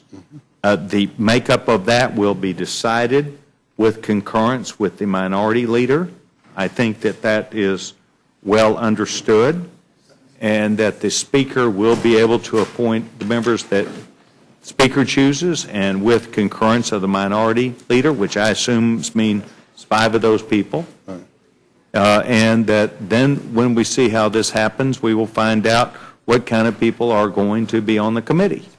I believe that the committee makeup, because this is extraordinary, will be made up of people who have very selective insight and will be able to move expeditiously to get what they want. Secondly, I think it's in the best interest of all of Congress, and I view it this way, that we simply get to the bottom of this and then move on. And I think we have gotten to the bottom of it, but we don't. I think some people don't want to. I guess my question is, why a 7-to-5 ratio versus 5-to-5? Because a decision that the Speaker and the majority leader, the Speaker and I, made that decision. We believe that is a working number that works best so that we can move forward. All right. But there, again, I mean, without kind of, it would have been nice to kind of have a little bit of a history here as to, and again, and if there's no history or no rules or anything goes, then we ought to be very careful here how we proceed, because we are setting the rules for the future. Let me explain to you why I'm very concerned about this. I'm reading this Politico piece that recently appeared on May 7th, entitled "NRCC Fundraising Off of Benghazi." And it says that a post on the National Republican Congressional Campaign Committee website dated May 6th is headline, quote, "You can become a Benghazi watchdog right now," end quote. It goes on to, then it says, once a visitor to the site enters their name, their email, and their zip code, it asks for a donation to, quote, "stop Democrats from controlling all of Washington," end quote. And, I have to tell you, this is what has concerned me about what we did this morning, and what concerns me about this is that this has become less about the truth and more about politics. That anybody, never mind the National Republican Congressional Campaign Committee, would seek to raise money off the tragic deaths of 4 Americans, I think is appalling. And this is not a rogue member. This is your committee. And so in that context, we are bringing before the Rules Committee a very partisan resolution, which the minority has had no input on. And again, when we look at all the hearings that have been done, there's already been reforms that have been implemented at the State Department and within the administration. I think there is a case to be made that we ought to make sure that we fund the necessary security of our embassies all around the world, and we ought to be able to do that without turning this into a partisan football or a fundraising tool, which I am so appalled that such a maneuver would go on. Look, the gentlelady from New York will have an amendment that I think would make this a less partisan exercise, and something that I think the American people could have confidence in. I would also just say that, I've also heard from Republican members about their delight in moving forward with this, and I say delight because that's the way it's appeared on TV and on the radio because they're going after Hillary Clinton.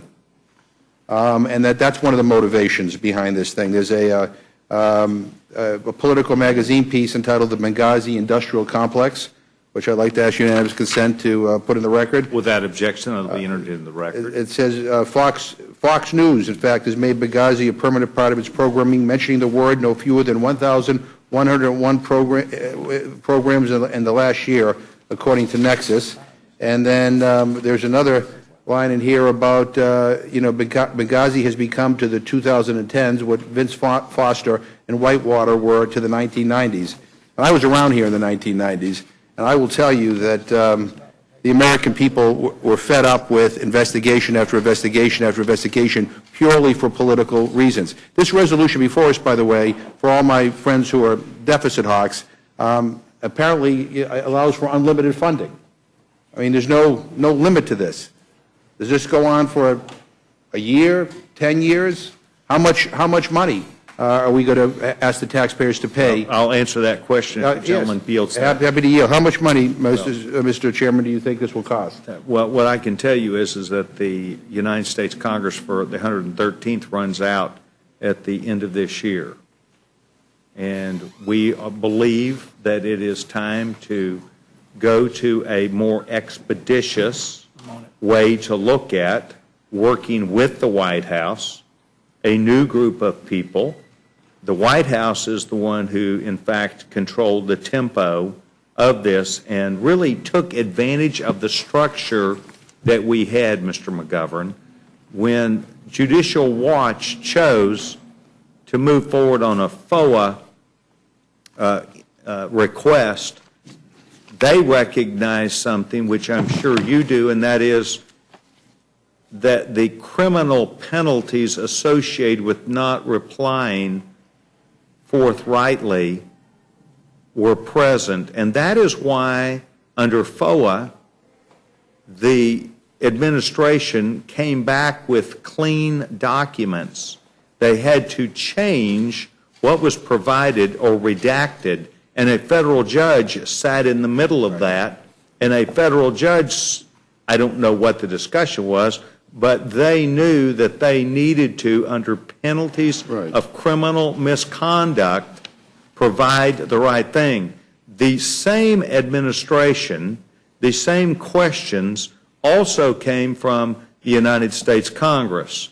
An official of the United States Congress, of this body, requested through a subpoena the exact same documents, and in fact, they were redacted and information was left off that is material to a congressional investigation. That was let me rephrase my question. I'm just trying to tell you, you want to know about money. Yeah, we were spending money. Yeah, let me rephrase my question. We were spending money on that investigation, and we're now going to get to a more expedited process. Let me rephrase. Because this administration will understand. Let me rephrase that they cannot play the same games that they were playing before. All right. Well, let me rephrase the question. I mean, how much have we spent already, and how much? Is there a limit on how much we can spend under this resolution? I mean, is there? Does anyone have a guess? What I would say to you is that the committees had been allocated an amount of money, and as you know, House administration at the beginning of the year comes through with that allocation, and that's what we live off of. Yes, Mr. Chairman, you know we're not talking about the regular committees. We're talking about the select committee. We are. One you're setting up. And as we read it, there appears to be absolutely no end to the amount of money that's going to be spent. Well, it just says money will be spent. Money will be spent. And the majority, of course, will decide how that money is spent. And then we will decide. And what I would tell the gentleman and the gentlewoman is that those figures are being provided as we do this. And so we have provided for money to be spent. And in fact, there will be a budget and there will be a knowledge at the time both of these, the ranking member, what I would call the ranking member, and the chairman of the committee will sit down and they will then understand that. That doesn't say that.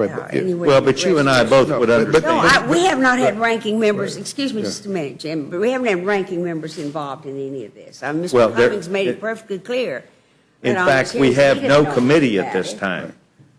No, but we're talking about the... So you're asking me as the originator of It doesn't say in this. here anywhere that the ranking member's going Well- to sit down and make any decisions. So it would actually, and if we follow, what I'm trying to say, you follow the precedent of the committees, the ranking members in the minority have nothing in the world to do with it. Just sit down and supposed to shut up and sit down, I guess. Well, I and, assume that and be part of a farce. I assume that that allocation will come as a request that will come from the committee, that will go to the House Administration. House Administration, because we have said you may spend money, that they will come up with a budget, that the chairman of the committee will be able to sit down and then know who the ranking members. Today, I couldn't even tell you who the other members are. It astounds me with the fact that we can't fund the government, that we would spend so much money trying to make some crazy point here that everybody else has said is not there, and that you're willing now to put down a special committee that has unlimited amounts of money to be spent. What I would suggest to you is perhaps,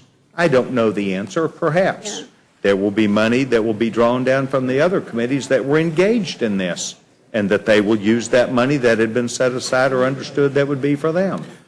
All we're simply saying to you is you're asking a good question, and I'm trying to We're not provide getting a good answer. Well, the good answer is we're going to put money, and there will be a budget, and it will be publicly and well-known, understood, and it will be something that at the time that the appointment is made, that the ranking member would have an understanding, and then they will move forward. If I could just... I'm sorry. No, I don't intend to fight all the fights for them. This goes, going back to what Ms. Slaughter said, I mean, this goes to the issue of process. And this is why, if again, I asked whether we're going to have other witnesses, because in most select committees that we have done in the past, there's been a limit on the amount of money that could be spent. And so the question, so the question is, why not on this, and why on others? Now, maybe there's a legitimate answer, but again, I mean, that's why. I mean, this is serious stuff. Well, then I'll once again try and answer the question. I believe that we would work within the amount of money that had been allocated in total to the United States House of Representatives for the term.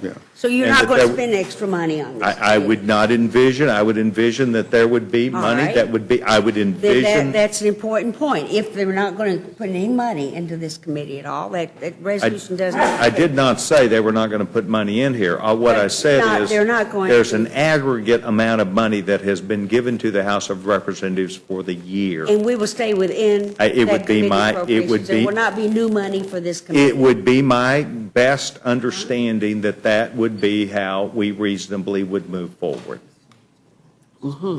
So, under what the chairman just said to me, conceivably we could spend all the House's money on this one committee. Conceivably, the money that is left, and we would have assure nothing you for anything that else. As the Mr. McGovern, you're making great questions. I would want to know how much is it also. And what I've tried to respond back to you is that I anticipate that the amount of money that has been given to Congress to operate will now have to be reallocated within that original pot of money. And that original pot of money will include money for this committee. I don't think it was anticipated it would work that way, but until the administration pivoted the way they did, we did not anticipate we were doing this either. Mr. Woodall, want to look like you were about to jump over the... Well, want to is not the right word, but if my friend would... Happy to yield. Would yield, I'm just trying to think back to my couple of years of experience here. We can't spend a penny on this that isn't appropriated by the Congress and signed off on by the president, right? I mean, we've got FY15 appropriations coming around the corner. There's no mechanism for breaching the budget caps to make this happen. This isn't a mandatory appropriation, so this is going to be something that we're going to have to come together and agree on. So does the money come from the Capitol Police? Does it come from other committees? Does it come from, maintenance of this, of the door? I don't think it's an unreasonable question to ask, given the fact that there's been a history in the past when we've done select committees to actually, put dollar amounts in or limits in, to ask the question. And I'm going to the issue of process, where if you were in our shoes here, watching this thing unfold, I think you'd have these questions as well. The partisan makeup of the committee, the fact that there's no limit on. I mean, I've lived through Republican investigations before during the Clinton years. And I saw how out of control they got. If the gentleman would yield, now we have an appropriator who sits here on the committee, thank goodness, and can answer those questions in detail, but I don't minimize the questions that my friend is asking. In fact, I agree with the chairman, those are important questions.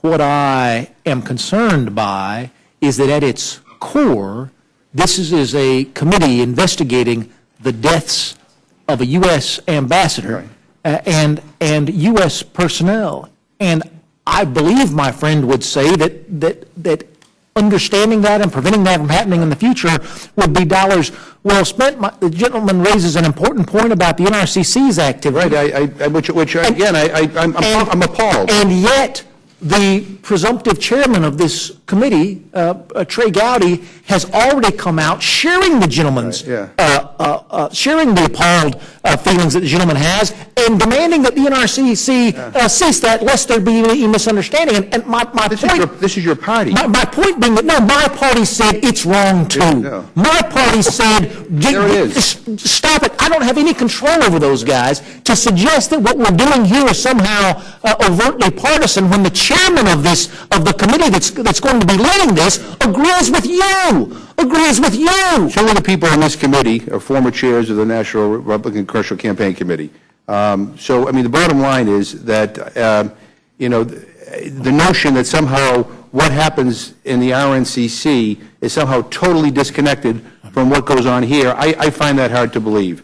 Now, I think it's backfiring on you. I think people are outraged by it, and hopefully they'll take it. Hopefully they'll take it down. But I will tell you that I mean, the notion that on that website we will be talking about, gaining control of Congress, keeping control of Congress, keeping it out of the hands of Democrats, and joining this Benghazi watchdog right now. I'm sorry. I mean, when I sit, and I said this morning, what I worry about here is that we're going through a series of witch hunts, and I base that on the fact on what I'm seeing in terms of what's going on in your committees, and also, quite frankly, the way some of the committees here have been handled. Look, we've had how many committees have 4 committees have already had jurisdiction and done investigations on this. You have 8 reports on this. You've done dozens of interviews and testimony, more than 50 briefings and 9 congressional hearings, deposition of Ambassador Pickering, transcribed interview of Admiral Mullen, 17 officials made available for full-day transcribed interviews by the Oversight Committee, DOD transcribed interviews of 9 officials in the chain of command on the night of the attacks jointly by the Armed Services and Oversight Committee. The Accountability Review Board interviewed approximately 100 people, more than 25,000 pages of documents produced. I mean, I've heard from your leaders, including the Speaker of the House, by the way, only a couple of days ago, had a different opinion on this, and Republican members in the Senate and in the House, who have urged that this is not the way to go. And so I'm just trying to figure out what are we doing here? If the gentleman would yield, you make a very compelling case. All of that testimony, all of that research, all of that time and taxpayer dollars invested over a period of 18 months, and yet new information is still coming out. I sit on one of those committees of jurisdiction, and we can't get access to the information that we want, and it should be of concern to every single one of us that it takes a court to direct the releasing of that information, and that you and I don't have access to it as representatives of the people. This so-called bombshell that came out is anything but a bombshell, quite frankly. I mean, wouldn't it be better if the committees of jurisdiction could sort through the information, decide for themselves about the bombshell, rather than letting the administration make those decisions? I guess I'll end with this, Mr. Chairman. As I said last night, I mean, people ought to be really careful how we proceed here, and be especially careful on the process. And I know we're the committee of original jurisdiction, but boy, none of us are experts on select committees. I think it would have looked better, if nothing else, if we actually had the opportunity to actually kind of go through the history of this, what works the best, knowing how politically charged this is, given the fact of what the NRCC has been doing, given what some of your own members have been saying on TV about presidential politics in 2016, I think there would have been a better way to proceed. I think given the fact that our leader has made it very clear that an evenly split committee, so that it is not viewed as partisan, is something that we could live with. And if we're truly getting at the truth, maybe that's the way to that's the way to go. That's the way we did it with this voting irregularity issue that Speaker Boehner's suggestion. I just think this just smells like a witch hunt. I really do. And this resolution we're passing is a resolution that has no limits, no end, no limits on how much we're going to spend, and maybe that's what the goal is here. But I want to be on record as objecting very strenuously to this process. We can do so much better than this. This looks so bad. When you leave here, when you leave this beltway, people are looking at us and saying, "What is going on here?" I mean, is everything have to be, shove it down the minority's throat, and everything have to be so politically charged and tied to presidential politics? I get it that a lot of your base doesn't like the president. Some of them hate him. But there is no evidence at all that suggests that he, in any way, shape, or form, somehow tried to change the facts on this or even on the IRS case. And yet that's what's being pushed out there. And I think this is a terrible way to go. I've said my piece. You got the majority. You're going to do whatever you want to do anyway. So, we might as well get on with it. Thank you. I appreciate the gentleman. I'd like to clarify, just so we get an answer. There is an end of this congressional session.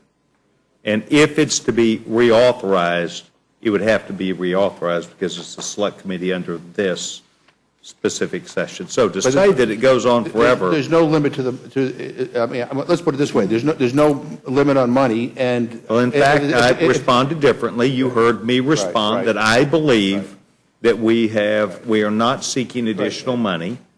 So that statement then would not be entirely correct. So there's two. No. I'm reading the resolution. I appreciate what you're saying, Mr. Chairman. If we could put it in the resolution, that would be better. But the other thing is, and let's just be real here, your party is in charge of this place. In fact, you are. I mean, we're doing this in a very partisan way because you can do it that way. The notion that I guess maybe if you didn't keep the majority in 20 and in the next election, then maybe there'd be I would believe that there might be an opportunity to revisit this.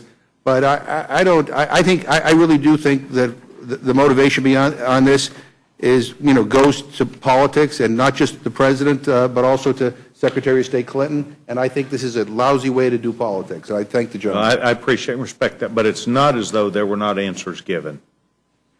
And I appreciate the gentleman very much. Chairman Cole, do you wish to be recognized? Just quickly, I do want to disagree with my friend. I won't pretend to speak for my friend, the chairman, but just for the record, when I was NRCC chair, we never once coordinated with any committee up here on anything, and we were in the minority, by the way, so it wouldn't have been particularly fruitful, but we just didn't operate that way. We tried to keep a very separate line between what happened here and what we did over there. So the idea that somehow, because something's happening here, is coordinated with what's over there, just... Well, the gentleman, I will in just a second, but let me finish. But I certainly will yield. Just let me finish my point. And I suspect anybody that's been chair of either of those committees, Republican or Democrat, would tell you the same thing. There's a lot of people that have suspicions about that. I have no reason to believe that my friend Mr. Israel has ever done anything like that or would do anything like that. I never did. I doubt Mr. Sessions. I know Mr. Sessions, frankly, never did anything. So I understand suspicion, but I just put that out there for the record. I don't know if it reassures you, but I at least want to put my point of view there. I came late, and for that I asked both the chair's indulgence and my friend, so I may have missed part of what he had to say. And frankly, I was working with somebody from my state because they're marking up the defense bill right now, and we've got major installations, and so our member there and I were working because it affects things in my district as well, and his concerns are serious. So you asked about the money issue. Again, I do happen to sit on, not only sit, but chair the legislative branch. We're looking at that right now. We'll probably finish with a surplus in a number of accounts. It looks almost certain like there'll be a surplus in the accounts that funds all the committees. That's probably where we'll come from. My friend, the chairman's exactly right that any authorization beyond this Congress would have to be something new. We're going to try and be as transparent with that as we can. Literally, this is the biggest surprise to us as it is to my friend. I mean, we didn't begin the week knowing that this was something that we would be asked to do. But we'll try and work it through, and we'll try and do it in a transparent, cooperative manner. All I can tell you is that we're beginning to look at how we do that and do it with no additional funds and again, in an appropriate way. So I want to yield to my friend because I appreciate the gentleman's comments. I guess it begs the question of why do we need to do this today as opposed to when you could figure out what the allocations are. I mean, I don't know what the big rush about today is. And secondly, going back to the NRCC issue, it's hard for me to believe that some of this stuff goes out without the head of the NRCC knowing about it. I mean, and if he did know about it, then obviously, I don't know how you keep somebody on the payroll who sends this kind of stuff out that, quite frankly, is offensive, and to raise money off. Reclaiming my time, but I'll yield back if the gentleman needs me to. I can just tell you it's a big organization with a lot of different moving parts, and the idea that people wait around to find out what to do, they don't. They show initiative to do things. Sometimes, by the way, they make mistakes and they overreach. I've seen that in your committee, too. It just happens. I'm not suggesting it happened here. But look, this is a hot political issue and topic. I'm not surprised the committees on either side have to say something about it. I've certainly seen plenty of things out of the DCCC I didn't think were fair or accurate. I don't always ascribe them to an all-knowing head of the DCCC who knows everything that's going on. You try to look at that. Now, again, I haven't even read whatever it is that you're referring to, so I'm not in a position to either defend it, to either agree or disagree with my friend. But again, I do know my friend, Mr. Walden, and I've got extraordinary confidence in his personal integrity and the manner in which he operates. Look, those are tough jobs. They're partisan jobs. For 2 years, everybody on the other side doesn't like you because what your task is. And my friend, Mr. Israel, going through that right now, just like my friend Mr. Walden is, just like my friend Mr. Sessions did and I did. And the people on your own side don't like you very much because you're busy goading them into doing things they don't want to do, to both help your committee or to try and prepare themselves. So it's a pretty thankless job, but it's just, it's part of the nature of things around here. So again, back to this point, I just want to say for the record, one, I doubt this was coordinated. I obviously don't know, but it never was when I was there. And two, we're going to work on this and try to take my friend's concerns and our concerns in because it's a tight budget. We don't have a lot of money, and we're going to try and do that in an appropriate way. But there are areas in this budget, as there are every year, where we end up with surpluses. We always turn money back. Not a lot, because we try to budget pretty tightly, as I know my friends did as well, but there ought to be things we can do if this is the will of the Congress that don't undermine other things and again, are capped. And again, anything we do, if it were to go into the next Congress is going to have to come back and deal with. So I don't know if that answers my friend's concerns, but I just want to put it on the record. I appreciate the gentleman's answer. It does not answer all my concerns because again, it begs the question of, like, why are we doing? I mean, there are lots of issues that I think, in a bipartisan way, if we want to go forward with this, we can work out. But we're not doing that. And again, we received this last night at 7 o'clock. No consultation with the minority. Listening to some of the very politically charged statements coming from some of your members, not only on the president but on Hillary Clinton, the NRCC saying the makeup of the committee. I just think this looks awful, and I'm going to tell you, if it were just up to you and members of this committee, maybe I'd feel a little bit better. But I just have this sinking feeling in my stomach that this is going to be something that is going to be, basically an arm of the Republican National Committee going. Well, reclaiming my time. Let me just, without speaking out of school and above my pay grade, but I think our leadership has made it very apparent, abundantly clear that would be the wrong course to take, and they don't want that to happen because it's an obvious kind of political vulnerability. Anytime you do something like this, it's a very two-edged sword. But it's starting that way. Look, I get it. I understand it. We weren't always happy with everything that my friends did when President Bush was in office, and we thought some of the things that were said about him were outrageous, and some of the things that were done to him in his last couple of years we thought pretty unfair. I get that. All I can tell you is we'll handle the financial end of it professionally and in the budget as we've been directed to, and all I can tell you is from my own experience, there just never was a connection between our political committee and any of the normal committee works over here. I doubt there ever has been on the Democratic side. I don't want to say we're somehow different. I just don't think that works, and I say that not only having chaired that committee, but at one time been the executive director of it, and it just, we had a pretty iron wall, and frankly, I used to have a rule when I was the top staff guy. I didn't want to come over here. I did not want to have anything to do with this. My job was outside of Washington in the districts with our candidates. And so I found the more deeply entangled I was with the day-to-day politics of the Hill, the worse my life was, the more difficult it was. And I tried to stay away from here because you were surrounded by needy members, all of whom thought you needed to do everything for them while they weren't doing a whole lot for you sometimes. I find it hard to believe there's this relationship. But again, to my friend's point, I understand the sensitivity. If roles were reversed, I might be asking exactly the same questions.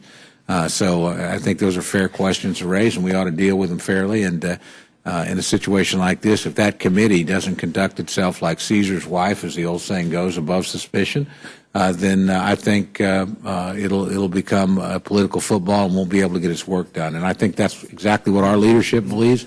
And frankly, that's exactly what the Speaker has communicated to us collectively, that a situation like this has to be handled in a professional, appropriate way. Remember, it was the Speaker.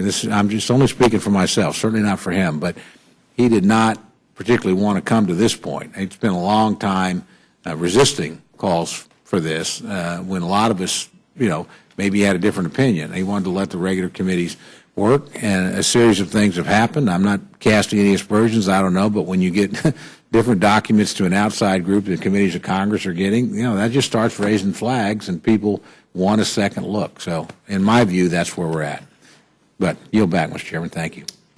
Appreciate the gentleman's comments. The gentleman, Judge Hastings. Thank you very much, Mr. Chairman. Mr. Chairman, I have a couple of questions that I'd like to dialogue with you about. One, do you agree up to now that the investigation that has taken place by the various committees, for lack of a better expression, were partisan? I would say to you that I am not aware of what has happened in the Intelligence Committee, and there are members of your side that would better able to answer that. I would say to you that I have viewed the things that have happened in at least one of the committees was very much seen, and we saw that played out a little bit here yesterday, that some of the actions and reactions, some even said maybe they would do it differently if they had it to do over again. So I would say that it has become an event that both sides feel strongly about. So to use your term, I would have to find a preponderance of evidence would say, yes, I believe in some respects it has. And therein lies the rub. If in fact what has transpired thus far has been partisan, then it would seem to me that we now have a chance to undertake to do something that is bipartisan. And the only way you can achieve that bipartisan status would be to form a committee that had an equal number of people on it. And that will be the thrust, I believe, of our amendment offered by Ms. Slaughter.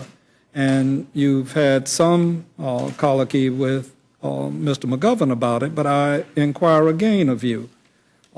If, as I understand it, the Select Committee as proposed is going to have 7 majority members and 5 minority members, do you not feel that it would be fairer if you had 6 and 6 on the committee, insofar as taking certain aspects of the partisanship out of it? Let me acknowledge and to answer. I will now reach back a bit and go back to what might be called the committee that Chairman Jeb Henserling had for us that was essentially determining the sequestration question. And that committee had an even number of 3 and 3, 3 Republicans, 3 Democrats from the House and the Senate, for a total of 12. They came to no conclusion thereof. And I would say that the people who will be put on this committee, I cannot tell you who they would be for Democrats. I cannot tell you who they will be for Republicans, sans the chairman, the designee, the gentleman from South Carolina, Mr. Gowdy. I think Mr. Gowdy, from my perspective, has an experience and a command of the facts of the case that would drive him to, as any, what I would say, person interested on one side or another, he has drawn lots of opinions as a result of what he's got. He has a grasp on what needs to be done. But I would say to you, I think it's important. That, Mr. Chairman? What needs to be done? Well, he has an idea. I watched him this morning on the TV where he was asked what questions remain. And he outlined questions that need to be remained. To answer your question, I was not interested, and I believe the Speaker was not interested in us having a committee that could not make a decision. The term 7 to 5 would seem to say that if you can change one person, it could be 6 to 6. Well, could you not have had, even as the construct you offer, could you not have had it where one minority member would have to participate in the consensus in order for it to go forward? There are probably several ways in which you can do that. Right. But what I chose and what the Speaker chose based upon his viewpoint and feedback that I believe that we provided, we believe that a smaller committee of 7 to 5 would be appropriate. Yeah, well, we've had the voting irregularity one where there were 3 members on each side, and I think all of us think that there was a fair disposition. The Iraq Study Group with Lee Hamilton and Jim Baker had 4 Republicans and 4 Democrats. And Mr. Chairman, I probably, not probably, I am the only individual here that has participated in a considerable way with reference to a committee which I, in some respects, disagreed with, and that was when I was removed from the Senate by trial. But even in the Senate, as unfair as I have characterized many of their proceedings, the one thing that they did do was when they determined that all 100 senators would not participate, they did come up with an even number of members. There were 12 members there. And there are many interesting asides to that I won't go into, but at least there they were thinking that they wanted to come out of it with fairness. They could very well have allowed that one side or the other have 1 or more members. But let me go to another aspect of this.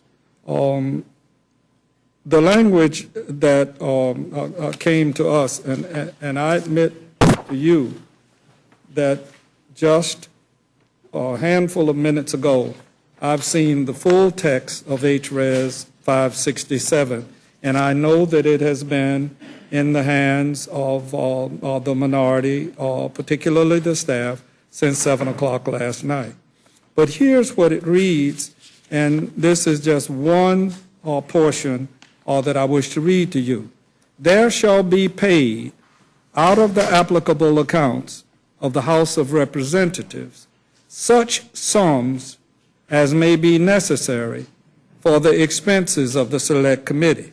Now, you and I have been around here a long time, and I, as you, have seen different constructs of committees. As a matter of fact, I had the distinct pleasure working with Lee Hamilton to be a member of the Iran-Contra Select Committee. And so I do know a little bit about how these things functions and how money can be spent. Just as an aside, so as how you will know, in all of the Clinton investigations of the various things, it came to a total of $80 million. And most members in here don't know on the notion now referring to yesterday's hearing of having Eric Holder select somebody as a special prosecutor. Kenneth Starr was a special prosecutor. And if there was ever a runaway train, that was an example of it. And most of you do not know that I sought a privileged resolution to impeach Kenneth Starr and brought it all the way to the House of Representatives because I thought that he had gone way beyond his mandate. So then I want to bring you within the context of the 113th Congress's legislative protocols and ask you, in coming up with the such sums as may be necessary, did you review Section 3 of those protocols, which reads as follows? This protocol is designed to improve transparency and accountability in the authorization of discretionary programs. Any bill or joint resolution authorizing discretionary improvements shall specify the actual amount of funds being authorized. Authorization shall not, I repeat, authorization shall not utilize such terms as, in quote, such sums as may be necessary, or similar language that fails to specify the actual amount of funding being authorized. Now, that's not my language. This is the language from the 113th Congress's legislative protocols. And my question to you is, did you read the protocols, and do you feel that by putting in your legislative language in H.R. 567, such sums as may be necessary followed the protocols as outlined by the majority in their legislative protocols? Thank you very much. I do not intend to anger the gentleman. I believe the gentleman is asking appropriately and using his tools and skills and experience that he has as an esteemed lawyer and as a judge. But this is not a bill or a joint resolution.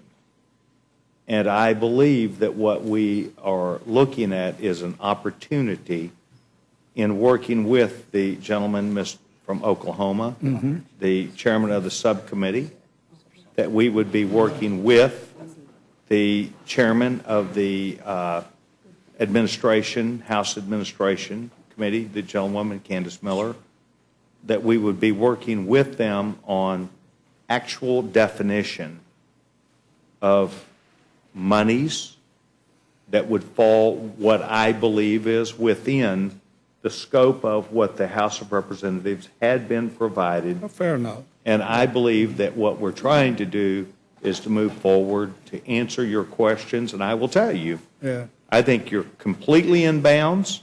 I think you're completely fair and right to do what you're doing. And these are the questions that have been asked, some of them that I have asked also, and up to and including outside counsel. I would agree with you that technically you may fall within the parameters of what you've set forth. Thank you very much. And at the very same time, it's the spirit of it, though. I hope I acknowledge that, sir. Right. And that spirit of not using such sums leads me then with a little bit of experience about other measures having gone forward. Do you know of any other select committee that used such sums language before? I know of none. I have not done that complete evaluation, and so I would respond, I am unaware, sir. Well, if what we are doing is that precedential, then I, as Mr. McGovern suggested, would move that we be very, very cautious. Now, Mr. Chairman, was there any particular reason why a deadline was not established for this committee to undertake its work? Judge, I believe that the answer that I've given I want to stay consistent with, and I hope that I'm staying within that boundary. In fact, it does in the resolution say that 30 days after a final report has been issued, that the committee would dissolve itself. Yeah, but it doesn't say when the report should be issued. And it does not. And trying to stay consistent with my previous responses, and I believe that this takes us to the end of the 113th Congress where it would need to be reauthorized, in my opinion. You're asking me. Yeah. I would think it would have to be reauthorized. Well, let's hope it doesn't get to that. All I'm suggesting to you and there is are that members within on 30 your days. side. I think this points at, if I could take just one Sure. extra second, I think it really points at the energy that would be directed by the Speaker of the House, the gentleman, Mr. Boehner, and the minority leader of the House, the gentlewoman, Ms. Pelosi, that would test their working relationships and the members, and to where they could decide they really wanted to expeditiously agree upon what needed to be done. And I would hope, once again, sir, you know that as you deal with me in this committee, I try and give you as many straight answers as I can the first second you ask one. That's what I try and do. I don't have any problems with that. I'm not. All I'm trying to say is I would hope that this committee would have a same or similar straightforward avenue to where it would be seen as a professional group of people who could adequately work together for a common goal and agreement. Right. And that's the spirit in which I'm doing this, sir. I personally don't need any additional work, but as I listen more to you and I hear more about where we are headed, I might even lobby to be a member of that select committee. I have great respect for Trey Gowdy, and I have great respect for any number of prosecutors who are personal friends of mine. But I also know a prosecutorial mindset is a different mindset in a political realm than it is in a judicial realm. And so, but you once a prosecutor, in some respects, always a prosecutor. And if he has in mind what it is that he is looking for, then I'm sure that he will spend such sums as are necessary to try to achieve what he's looking for. Let me ask you, Mr. Chairman, what are you looking for in the formation of this select committee? Just what is it? What is the end result? So we've now had a memo that came out by virtue of Judicial Watch's lawsuit. And let me make it very clear about my intense dislike for Judicial Watch. I'm talking me personally. Don't give me Judicial Watch as examples of exemplars that are carrying forth wonderful ideas. They are a right-wing bunch of people that do an awful lot of harm under the name of claiming that they are doing something that's necessary, and you tell them I said so. So is how they can proceed as they have with me and other members of this body in an unwarranted fashion. And therefore, I'm pleased that they used their FOIA request. There was nothing to stop anybody here from seeking a FOIA request. Anybody can. It doesn't have to just be done under the aegis of a court. But so you got a new memo. In the memo, if you look at it, clearly can be viewed in several different ways. What else are you looking for? All of us know, everybody in here knows that 4 people were killed. And then I would ask you, Mr. Chairman, do you agree that at the time that Benghazi took place in 2012, that the so-called Arab Spring had already begun?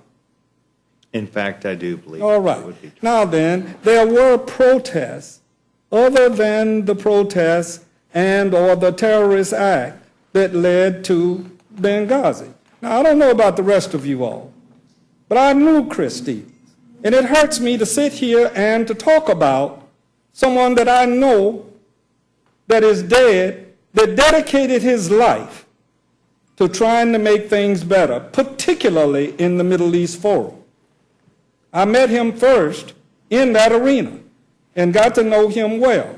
And no one has said it because people don't like to say things like that. Chris knew what he was doing.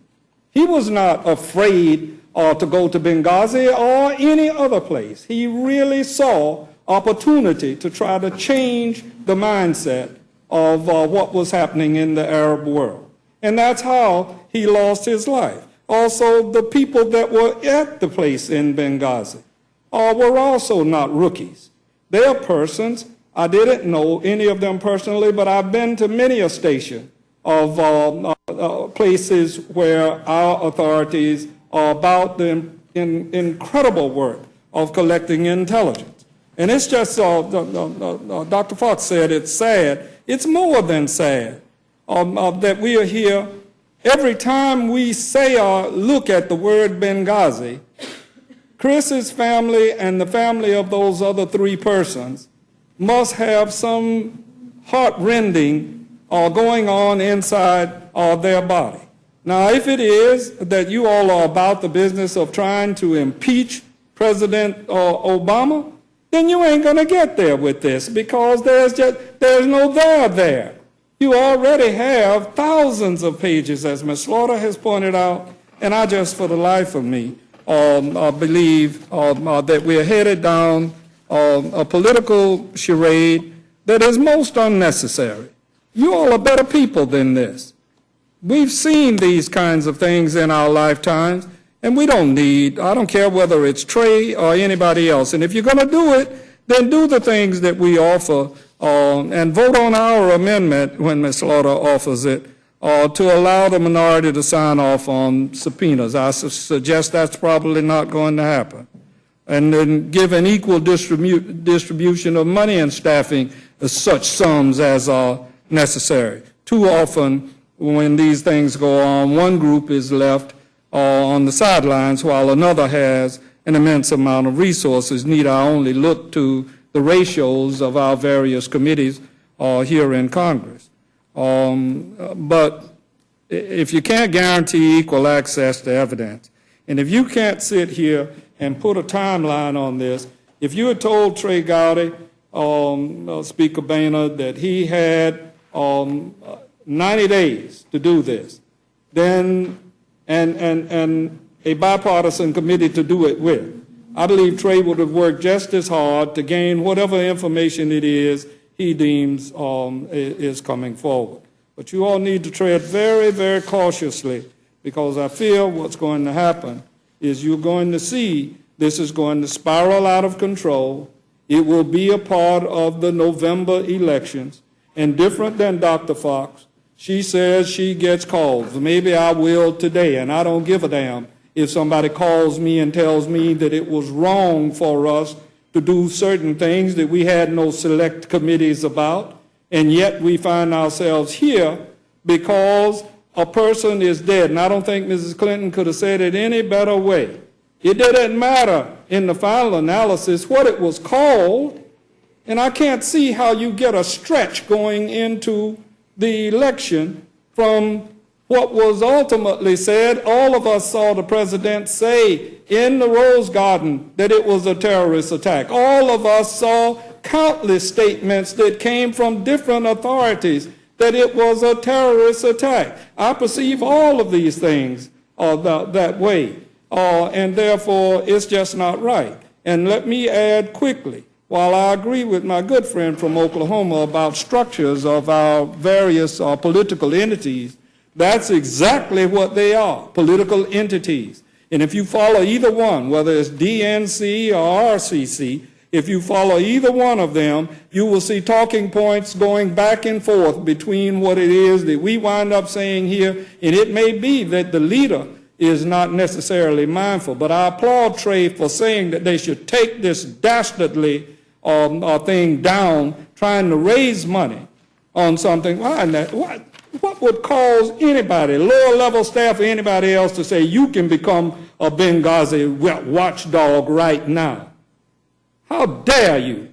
go forward in that manner. And I'm talking to the NRCC, and I too like Greg Walden. As a matter of fact, we were neighbors and talk about it in many respects. But it's not necessary for us to do this, and if you're going to do it right. And if you're not going to do it right, don't do it at all. Otherwise, what you're going to have is a royal political mess, and I'm going to help you make it a mess if you continue down a partisan fashion the way that you are. I will be there day in and day out, making sure that everybody that comes across my area understands that Benghazi was not the touchstone of politics. Dr. Fox says that she hears from, I heard from nobody, not one person in my district said the word Benghazi to me in the 10-day stretch that I worked on the ground. Not one.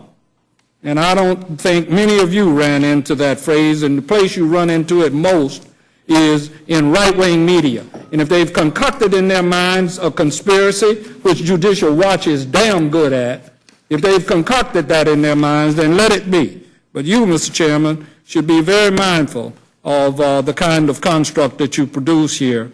And I will vote against it here in this committee, and I will vote against it as well on tomorrow, and I will talk about it until the day I die as having been something that was unwarranted, unnecessary, and is a pure, unadulterated political charade. Thank you very much. The gentleman did ask an opinion, and my opinion is that I would hope that the people who are appropriately appointed to the committee, as I think of the young man who will be the chairman of the committee, Mr. Gowdy, I have the utmost of respect for him, and I know you do, and you've stated such, and the opportunity for us to see the other members that will be appointed with consultation of the speaker and the minority leader, I would hope that they would be people who are well-balanced and well-grounded with a viewpoint, as we do have any number of committees that are very capable of that.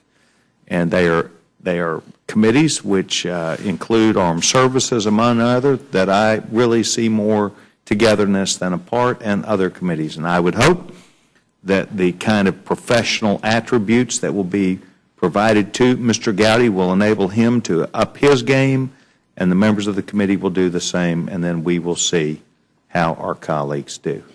I appreciate the gentleman's comments. As the gentleman knows, I do listen to every word he says, and I do respect and appreciate his opportunity to be given full time to do that.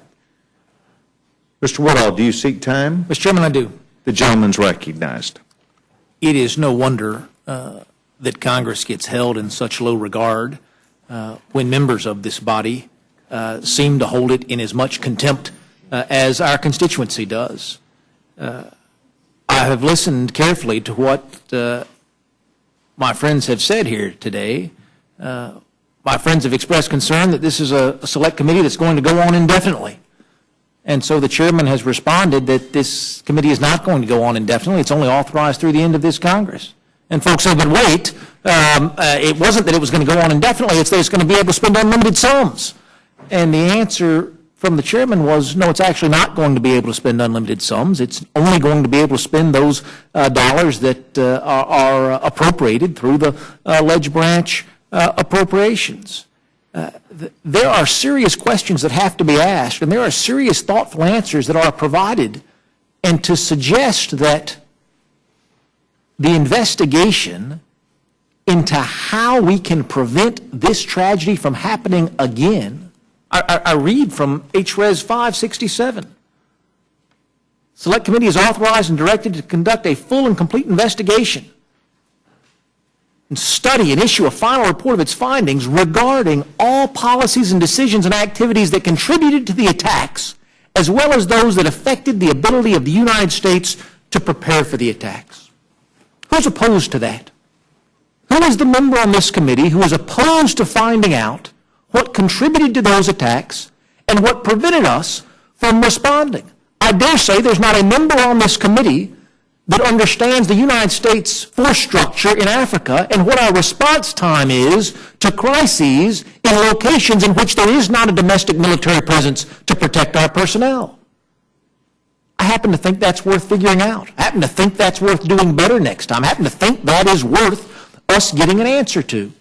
This committee is not authorized to do anything that our current committee structure is not authorized to do. But what it is concentrating those responsibilities into one. If you go to the Select Committee on Intelligence today, you'll find work being done on Benghazi. If you go to the Oversight and Government Reform, you'll find work being done on Benghazi.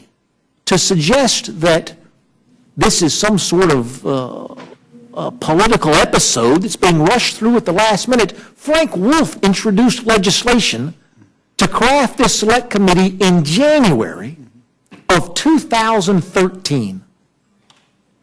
The rush to judgment that folks are accusing this committee of being a part of, the rush to create political whirlwind, started in January of 2013. This absolutely outrageous idea that has absolutely no merit whatsoever, as my friends suggest, this bill is co-sponsored by 192 of our fellow colleagues. January 2013, 192 of our colleagues have co-sponsored the resolution, and as Mr. Cole noted earlier, the Speaker resisted. The leadership of this House has done everything they can to protect and preserve the current jurisdiction of committees and resist the creation of a Select Committee despite the encouragement of 192 members of this body. And it is only because, again, and I speak with the frustration of someone who serves on the committee and only wants the truth. I don't have an agenda. I candidly, my friend from Florida, I take offense when he suggests that this is somehow about impeaching President Obama. That's not part of my agenda. I do have an agenda of the truth. I say to my friend to even lodge that suggestion. My friend says he knows Trey Gowdy and he knows he's a man of integrity. My friend says he knows the folks on this committee, and that when they were in charge of the NRCC, that certainly would not have been their purpose. If we continue to hold ourselves in contempt, I promise you we can share that emotion with the rest of the country. We can do that. But that is not what this is. Will the gentleman yield? Be happy to yield to my friend. First of all, let me just say for the record, since Frank Wolf introduced this bill a long time ago, a lot has been done. I mean, the State Department has taken a lot of measures to try to make sure that this doesn't happen again. Our Congress has been told that we need to step up and provide necessary money for security. But I think going back to what Mr. Hastings was saying, this is the stuff that I have to tell you that if you were in our seats and you were reading this stuff, I think you would feel the same way. Reuters reported, this is a quote, Republican political officials say Benghazi is a subject of intense interest for their party's conservative base of support who are likely voters in November. We're going to use every opportunity we can to highlight it, said Republican National Committee spokeswoman Kristen Kukowski. I mean, this fundraising appeal is not just one kind of outlier. I mean, there are quotations from members of this House, from members of the Republican Party, from fundraisers, where this is being exploited. So I'm sorry if you think that we're overreacting here, but all indications are that this thing is politically charged. What I say we need is another witch hunt. Reclaiming my time, I don't minimize my friend's concerns. I don't minimize those concerns at all. But I happen to be one of those members who was briefed by the administration in the 10 days following this tragedy in Benghazi. And I know that my friend believes when this administration promised to be the most open and transparent administration in the history of this country, that he took the president at his word in the same way that I took the president at his word. And to be on a committee of jurisdiction with subpoena power who still doesn't have all the documents and information that we require 18 months after a tragedy involving the deaths of Americans, I would hope my friend is equally outraged at that. The tale in this town is nobody goes to jail for the crime, they go to jail for the cover-up, right? Saving face in this town seems to be an incredibly important pursuit for so many. My constituents just want the truth. They just want the truth. And Be happy to yield to my friend. Who is about the business of saving face, in your view? There is the death of 4 American citizens. Understood. That we would have desperately wanted to prevent. We had testimony in the Oversight and Government Reform Committee of special operators in tears because they said what allows them to go out and do the superhuman things that they do, to take the extraordinary risks that they take, is that they know that no matter how bad it gets, Mr. Hastings, if they can just hang on for one more second, somebody's coming for them. Somebody's coming for them. No matter how bad it gets, if I can hang on for one more second, America's coming for me. Well, we weren't able to come for folks in this case. Now, I'm sure there are folks in the country who say we were derelict in some way and didn't come for folks. And there are folks in the country who say no matter how hard we tried, we just didn't have resources in the right place, we couldn't come for folks. And there are folks who would say what was going on in Benghazi was a different geopolitical circumstance than any other place that we have personnel, and we just weren't adequately prepared to come for folks. Whatever the answer to that is, the family members deserve it. The American people deserve it. But sharing those answers, we didn't have equipment where we needed it. We prioritized X instead of Y. We cut corners on embassy security because we were in budget cut times. Whatever those answers are, they're going to be an emotional burden to the folks who made the decisions where lives were lost. But we can learn from those decisions, and we can be better. We can keep it from happening again. We can't bring Ambassador Stevens back, but we can keep it from happening again. It should be of concern to everyone in this body if the Oversight and Government Reform Committee tells you that it is seeking information that it still has not found 18 months later. Right? There is no excuse in our government for Article 1, who is required to do oversight over Article 2, not to be able to get the information it needs in that period of time. And of course, it's not just Benghazi. Right, the list goes on and on. Right, we're doing Lois Lerner this week. The president's on television saying there wasn't a smidgen of corruption. We've got folks pleading the fifth because they don't want to talk about what went on there. The American people are confused. And if it doesn't come up in your districts, I can't imagine why, in the same way that you apparently can't imagine why it comes up regularly in mine. Folks just want answers. I don't have any idea. Well, if you would just yield. Be happy to yield to my friend. I know why they come up in your district. And I know why they come up in Dr. Fox's district.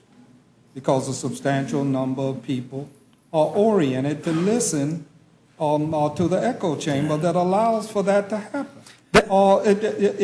In my congressional district, they don't hear that same echo. Or reclaiming my time. I look at Fox and I listen to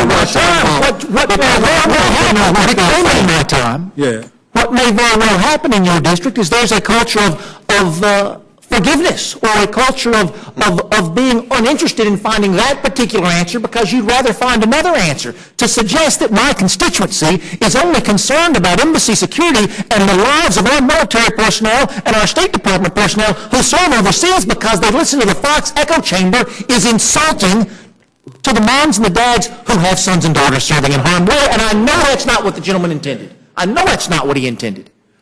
Mr. Woodall, would you yield to me for just one point I want to make as quickly as I can, because I've spent time here. But I'm very troubled by the kind of witnesses that have been called while this has been going on. I'm very concerned about the person who just recently testified, a colonel, who said that so much more could be done, and the chair of the Armed Services Committee, a Republican, said that this man was not even in the chain of command and knew nothing about it. Laura Logan apparently has lost her job on 60 Minutes because she brought up another man who talked for 15 or 20 minutes about what he did that night in Benghazi and turned out not to be there. One of the things that concerns me so much is the quality and the caliber of the people who have been brought before the Congress of the United States, apparently unchecked.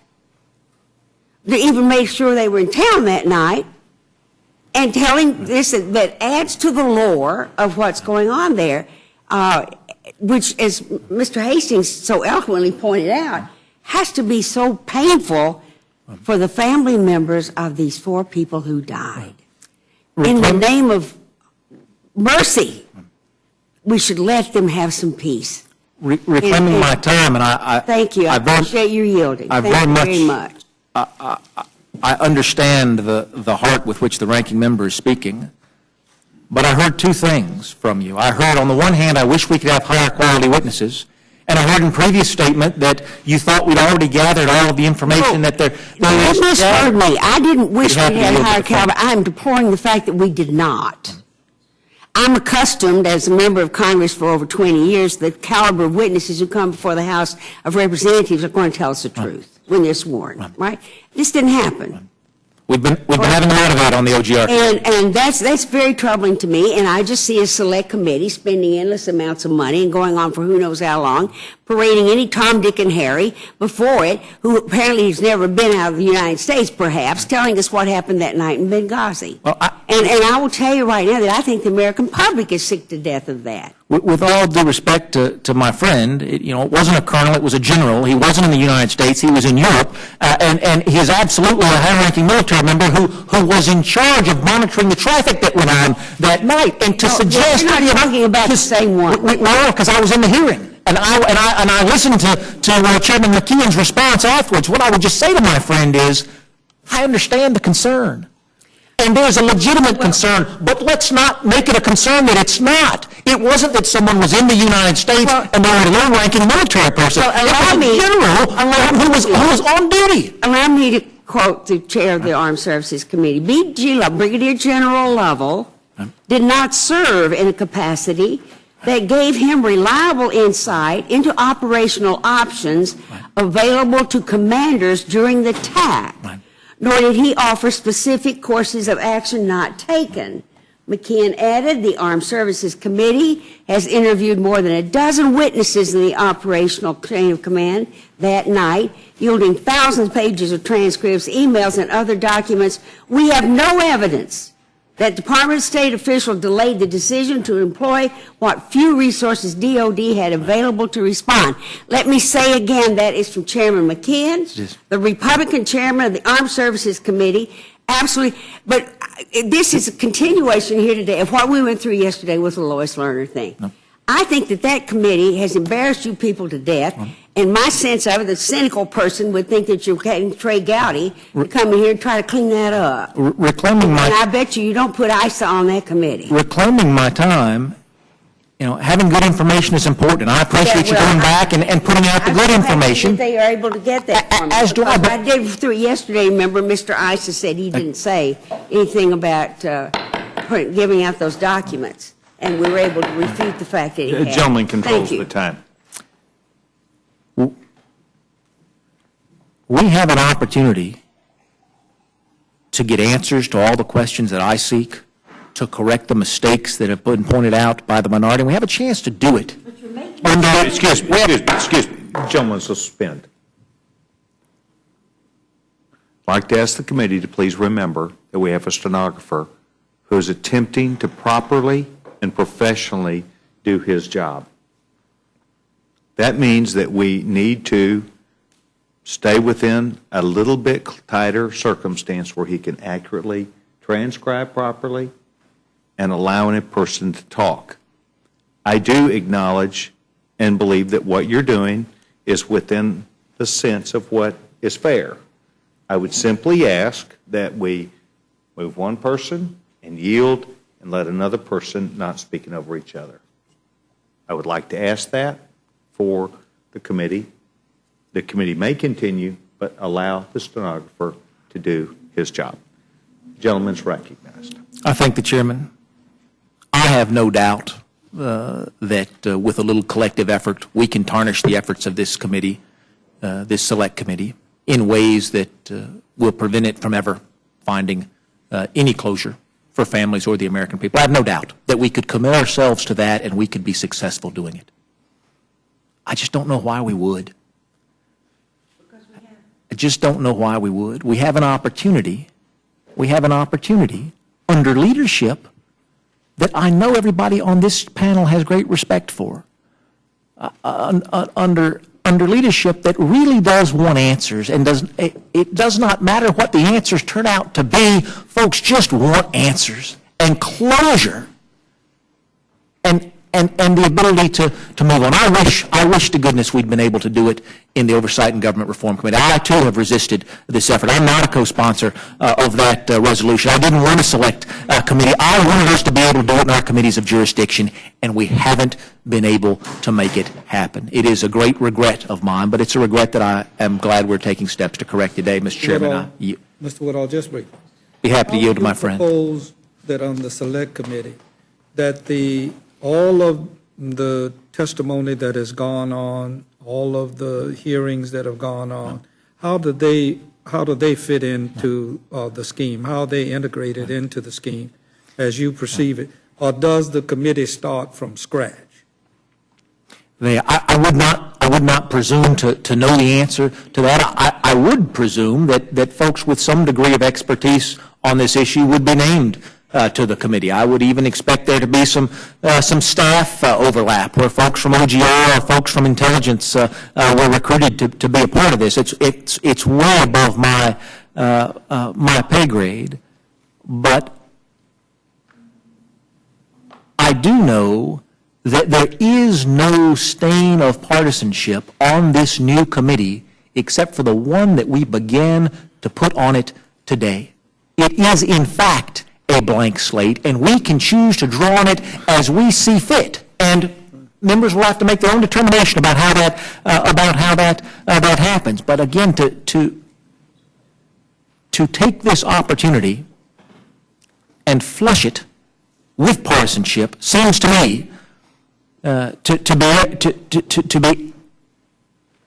to be as offensive as if the majority had crafted this committee from a place of partisanship. Be happy to yield to my friend. Well, look, I'm not questioning your motives and your intentions here, but again, to try to say that this is not political, again, it's very hard to believe. You have a member on the Oversight Committee right now who's running TV commercials of Benghazi as he's running for Senate, member of that committee.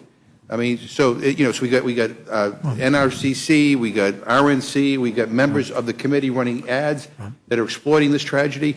I mean, I'm sorry. I mean, this is, if you want to avoid the partisanship, you ought to do what the majority leader wants to do. Let's have an evenly split committee. Let's work on this jointly together, and put this behind us. But that's not what we're doing. So that's my reservation. I appreciate the gentleman for yielding. I was happy to yield, and I know the sincerity with which my friend speaks, though I must remind him that of the 7 select committees that have been created in my adult lifetime, all had a slant towards the majority because they were taking responsibility from normal sitting committees and putting into a subcommittee, with the exception of the Voting Irregularities Committee that Democrats established to investigate Democrats. And I think in the name of getting a good discussion out of that, they decided to John Boehner suggested that. Well, I have no doubt, and I have no doubt, and I suspect whoever was the minority leader suggested it in all of the other select committees too, to no avail, but slash it. And secondly, Benghazi is a public policy position, right? What goes on with military assets around the world is a question of public policy. Embassy security, a question of public policy. Are we going to put embassies in dangerous locations where they cannot be defended by local personnel? A question of public policy. And I don't believe that my friend would characterize all the Democratic candidates who ran advertisements on the war in Iraq and Afghanistan that talked about our dead from overseas who discussed a very legitimate public policy question of the war. I don't think he would say that those Democratic candidates were exploiting our war dead. I would not say that about those candidates. I would say they were trying to have a very important discussion about a very difficult topic. And this is an important discussion, and this is a difficult topic. But I got to tell you, it could have gone 2 ways today. Trey Gowdy, the presumptive chairman of this committee, could have said, NRCC is doing the right thing and I'm behind them 100%, but he didn't.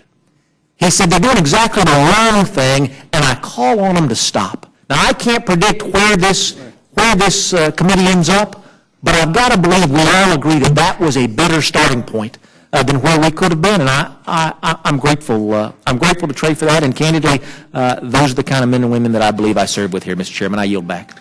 The gentleman yields back his time.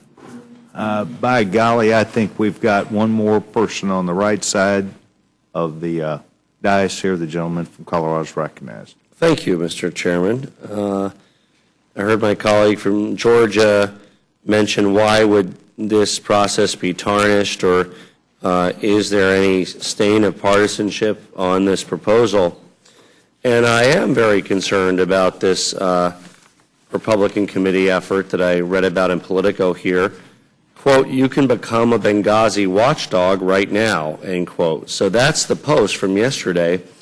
I don't know if the Republican Party is charging to become a Benghazi watchdog, or you simply have to, it costs money to become a Benghazi watchdog. I mean, I think that tarnishes this committee. It sounds like seats are being sold on this committee, or somehow if you want to be an official Benghazi watchdog, you have to somehow pay the Republicans. Well, the gentleman, let me finish here for a moment.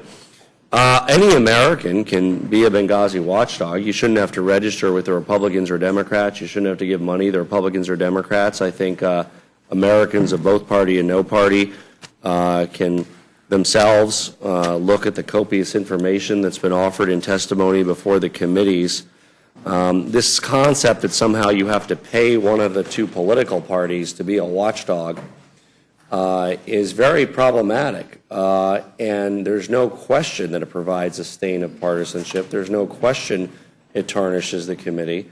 Despite what potential Chairman Gowdy says, the article goes on to say the NRCC doesn't appear to be backing down. So, again, potential Chair Gowdy does not control that party committee, and they seem to be selling memberships or somehow officially deputizing watchdogs by paying the Republican Party. So I don't know. This, to me, sounds like it's tarnishing the work of a bipartisan committee. I do have something to submit to the record. It's HRES 611 from the 110th Congress, Mr. Chair. I ask unanimous consent to submit it.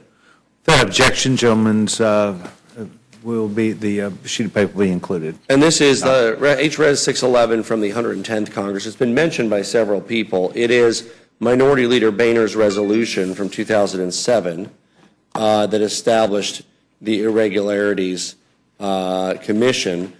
Two notable differences. One, the Select Committee shall be comprised of 6 members, of which 3 members shall be appointed by the Speaker and 3 by the Minority Leader. Even membership. Sorry, there's 3 distinctions. That's one.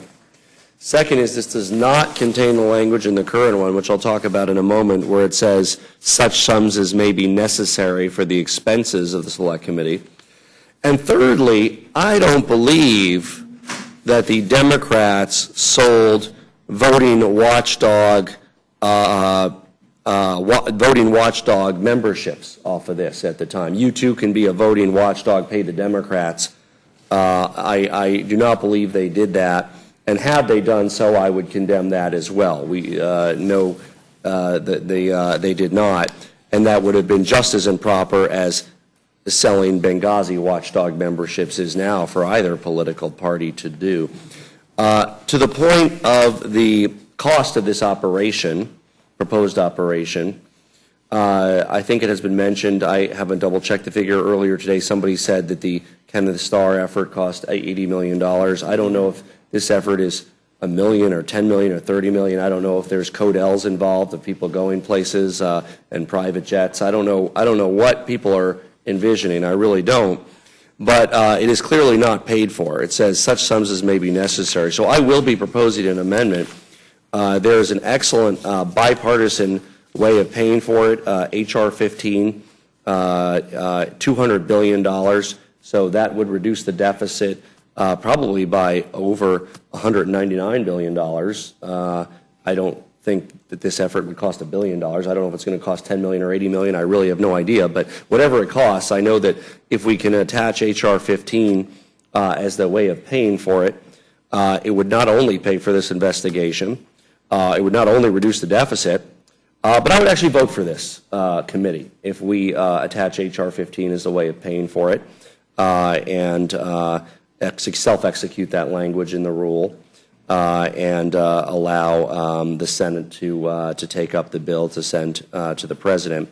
Again, number of concerns about this. I think it's too late to avoid tarnishing the bill. It's too late to avoid the stain of partisanship. The selling Benghazi watchdog memberships has done that. It's a shame that that has occurred, but at this point, I think in light of that, I hope the Republicans sort of return to go and figure out the next way of going about this, because this way, I believe, is forever under the partisan stain that now exists. And meanwhile, the NRCC continues to not back down on this topic. So I do look forward to proposing to pay for it despite the stain of partisanship. If we can accomplish comprehensive immigration reform through this mechanism, I would support it. But absent that, I plan on opposing the creation of the committee. Did the gentleman from Georgia seek time? I thank my friend. I just wanted, I don't know if you misspoke when you suggested that seats on this select committee were for sale, but I know that cannot be what you intended. That would be beneath. Yes, reclaiming my time. I did not say that. No, if I did say that, I certainly misspoke. What I said is it creates the appearance that they might be for sale by selling Benghazi watchdog memberships. It creates the appearance among the American public that perhaps, what does that mean? If this is the Benghazi watchdog committee and somebody over here in a party committee is selling Benghazi watchdog memberships, it certainly creates the appearance that perhaps some sort of official oversight capacity is being sold to people who pay. But happy to yield. I thank the gentleman. But for those of us here on this committee, it's clear to you that's not at all what's going on. My time. Absolutely. It is clear that membership on the committee is not being sold. However, the appearance that membership on the committee or some official oversight capacity is being sold, namely by contributing money to the Republicans and officially becoming a Benghazi watchdog, creates the appearance that somehow this official effort is for sale by a party entity. Of course, there is nothing in the bill proposed that allows for membership to be sold by the Republican Party or by the Democratic Party. There is no membership that is sold on this effort.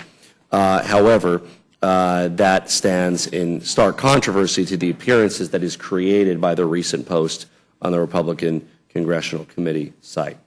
I yield back the balance of my time.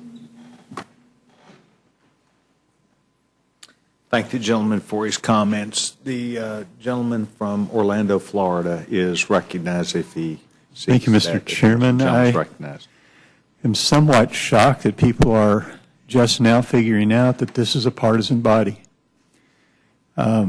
I was elected to the Florida legislature. I've been a member of 3 different legislative bodies. Every one of them have been partisan. When I was elected there, I was in a deep minority. And the orientation session with the Speaker of the House, bipartisan orientation session for freshmen, I was told not to file a piece of legislation. You know why? We don't let Republican freshmen file legislation. It was a partisan body. And later that changed. Maybe it flips over the other way. Every single committee I've served on in 32 years and every legislative body I've been in have been weighted towards the majority. Every one of them. Now, there may have been examples, and somebody might say, well, if it were smaller and it's a select few people and they were all the same party, then it would work out. Well, I've only heard of one here that I was a part of, or at least saw happen. I did not agree with it, and that was the super committee. Now, it seemed to me like that was about as balanced as you possibly could get. 3, 3, 3, and 3. 3 senators from Republicans, 3 Democrat senators, 3 House Republicans, 3 House Democrats, and they did nothing. Nothing. And they brought upon us sequestration which was the sort of the pry bar to say, hey, this will never happen because well, the point is, it's not really the makeup. It's not really the number. I think in the point here is we belong to a partisan body. I've never had the Democrat Party ever do a puff piece against me or for me. They do negative campaigning. They do. And so does the Republicans. Always. Why? Because this is a partisan group. And you can't tell me that there's ever been a body where the one group that was in the minority ever wanted to stay in the minority. And every group that was in the majority wanted to every once in a while give it up just so it would be, quote, nonpartisan. No, it's not true. This is a partisan body. This committee is a partisan committee. The state Senate I served in was partisan. The state House I served in was partisan. I've never seen anything that was not, in a sense, made up to be partisan. There is an aisle. There's a dividing of the aisle. And there's a group on one side and there's a group on the other. So it's not a shock to me that these things happen because this is a partisan body. So the makeup of the committee is not going to determine the outcome. Would the gentleman yield for 1 second? Sure. Yeah, the Ethics Committee is equally balanced. And I think one could argue that they actually get things done. When it comes to oversight, I think that's a little bit different than coming up with a budget. And as I've been saying over and over and over again, when you do oversight, especially on things like this, you have to go out of your way to make sure that the process looks as nonpartisan as possible so that it has some credibility. That's the only one I make. Reclaiming my time. This is but I don't want it to be misunderstood that somehow one day, all of a sudden here in the last couple of days, this has become very, very partisan. We are in a partisan, and I've been in one for, like I said, 32 years of service in 3 different legislative bodies, and each one of them, and each committee I served on, I have not served on anywhere that was equally divided. Maybe there were some, and maybe they got something done. I know of one where they did not get anything done. So all I can tell you is, first of all, is we serve in a partisan place. However, the majority, in my mind, is the one that rules in every single group, whether it's the Chamber of Commerce or the United States House or Senate. It's the majority that rules. That's the way it ought to be. It's every manual that was written, from Mason's manual to Jefferson's manual to the Robert's Rules of Order, it's based on the majority. So to somehow inject the fact that the minority by one vote could keep or not keep something from going forward, I don't even think the Hastert rule is a good rule. I think it's the majority. The idea is to go out. It doesn't matter where that majority comes from. It could be equally split between Republicans and Democrats. That becomes the majority. Or it could be just one party and all of the majority vote was from that. It's the idea of it's the majority that rules. That's the way this country was founded. That's why we're called a Democrat Republic. And you can win an election by one vote. I became Speaker of the House of Florida by one vote. But that majority is the one that put me there. So to somehow think that it's just the size of the group or the makeup of the group is not the way it's going to work. That's not going to make it either nonpartisan or bipartisan. It doesn't. I think it's going to be left to the membership. However, that same majority elects a Speaker of the House. That Speaker of the House, in every sense, in every body, no matter from whatever state house or federal, the United States House of Representatives, is given a lot of latitude. A lot. And that latitude is spelled out in a rule book that we vote on every 2 years. And that rule book states that there can be select committees. Now, why would you appoint a select committee? Well, to me, a select committee is more focused. They only have one, usually, the ones I've sat on, have only had one purpose. And they can spend their entire time looking at that one purpose, coming up with whatever decision or solution or end to an issue as possible. Why? Because That's they were selected to do that one thing. Where these other committees have all kinds of issues that come before them and other jurisdictional issues that they have to perform, and so it becomes sort of not an also-ran, but it's just another part of their daily order of business. So a select committee, when there's a major problem, and I would call this a major problem, is appointed. It's appointed by a Speaker of the House. That Speaker of the House was elected by a group of majority members of this body. It doesn't have to be all Republicans. It could be Republicans and Democrats. But whoever, when that person becomes the Speaker of the House, they become the leader, and they're given all kinds of extra responsibility and authority. And so to question the Speaker as doing something partisan or not partisan or whatever because he's given the authority to do that, I think is wrong. Here's what he's offered up. You know what, though? None of this will happen unless a majority of the members of this committee, a majority of the members of the full House approve it. So this goes back to the very beginning of where we started. We started as a bodies of governing bodies that are ruled by a majority of the membership. And so this is no different. And so whether somebody tries to raise money from it or not, I mean, both sides raise an inordinate amount of money, unbelievable amount of money, and it's a sad thing. It is. But that doesn't change the fact that this body is governed by a majority. And so for us to come in and question the motivation behind this person's vote or that person's vote is not to us. We have to decide that on our own.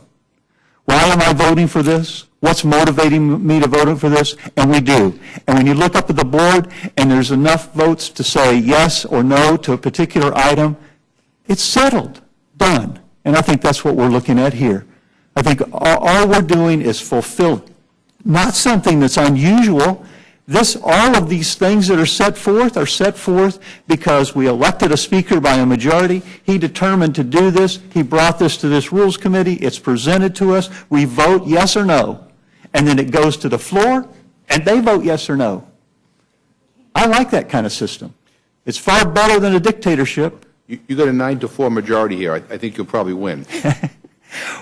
All I'm saying is, there's a majority here, but on the floor, every member gets a vote.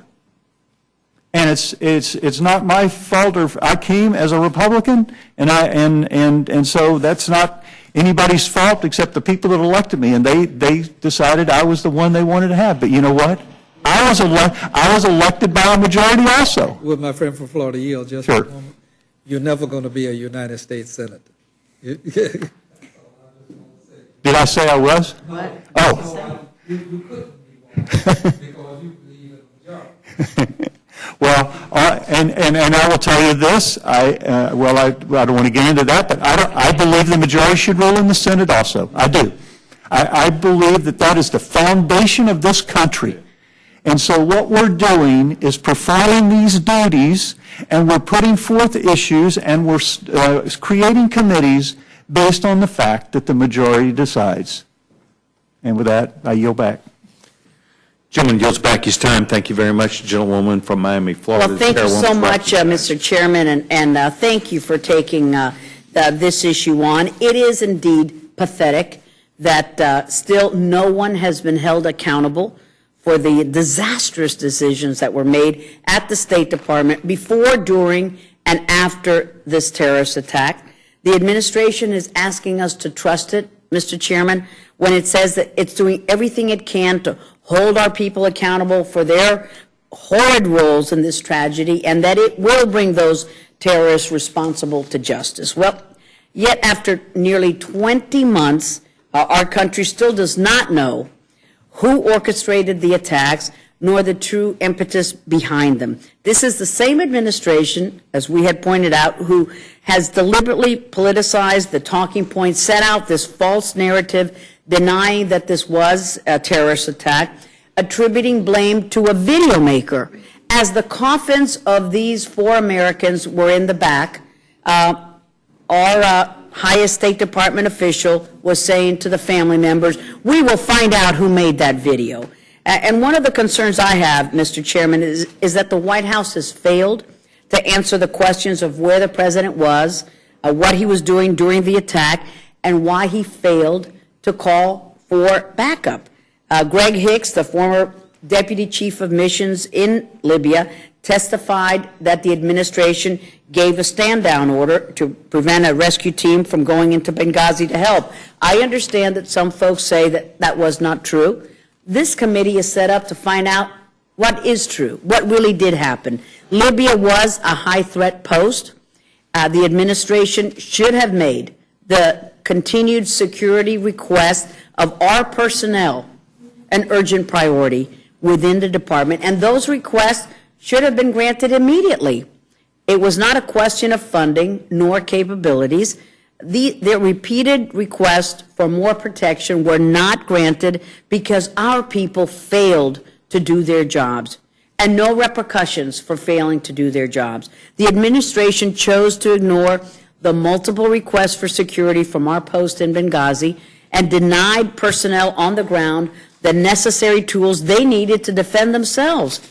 In order for us to prevent this kind of tragedy from happening again, Mr. Chairman, we must be able to get more information. That is the purpose of this select committee. At one point, the administration denied members of Congress the ability to talk to the witnesses, to the survivors, to the personnel on the ground from the attack, and this is unacceptable. Now, I was chairman of the House Foreign Affairs Committee when this terrorist attack happened, and I can tell you, I remember going through all the files that the State Department sent over, and it was a frightening experience because it was a document dump and a selective document slam. Actually, nothing was cataloged. There was no structure, no order, just a random list of countless cables for us to decipher. What was the motive behind this? For us not to ever read them or make sense of it. We can do better. We must know better. We must do better. The administration has been trying to avoid coming clean on what really happened in Benghazi on September 11th, 2012. Who knew what? When did they know it? And why it deliberately, still to this day, continues to mislead the American public, and the American public deserves to know the truth. As I said, I was chairman of the committee when the terrorists attacked our diplomatic mission in Benghazi.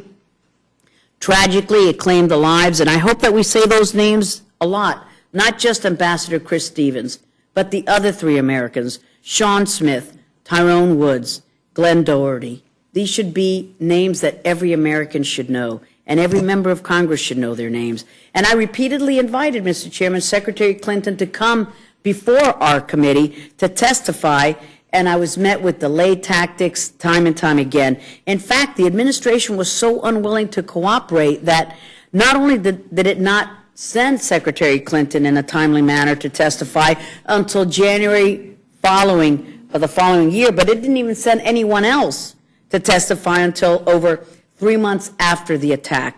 Since then, we have witnessed even further attempts by the administration to prevent the truth from getting out, from the administration that claims it believes in transparency. In fact, as we pointed out, the most transparent administration in history, it claims. The American public knows better, and they demand more.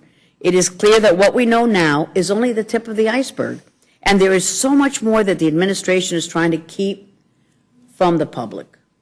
Maybe that's not true. Well, I think the other side should let us have this committee so that we can know the truth. It is way past time for the administration to come clean to the American people and let the truth out so that we can have an honest and open debate on what happened in Benghazi. It's even more important that we know the full extent of what really happened so that we can learn from what went wrong and to prevent future attacks like Benghazi from happening so that we don't lose American lives. And that's the real issue here, Mr. Chairman, and it's beyond a shame that the administration was willing to put American lives in danger, in jeopardy, to protect its rosy political narrative that everything was right in Libya. Everything was not right. The truth must come out. The American people deserve nothing less, and What is the problem with this select committee? Why not? Why not examine what went wrong if it helps to save American lives? And with that, Mr. Chairman, I yield back. Thank the gentleman. Gentlemen, excuse me just a moment, please. Does the gentleman seek time? Yeah, I told the gentleman up front I was going to try and make sure I held an open hearing. I have great respect for the lady from Florida, but that statement, I think, illustrates better than anything that is said today. Which statement? Your statement. The whole thing? The whole. I mean, the tone and the accusations and the conclusions. I mean, you've already reached a conclusion, and quite frankly, the evidence doesn't support that narrative. And that's why there's great skepticism about this select committee, because you have a narrative that you're looking, but you don't have the facts to go with it.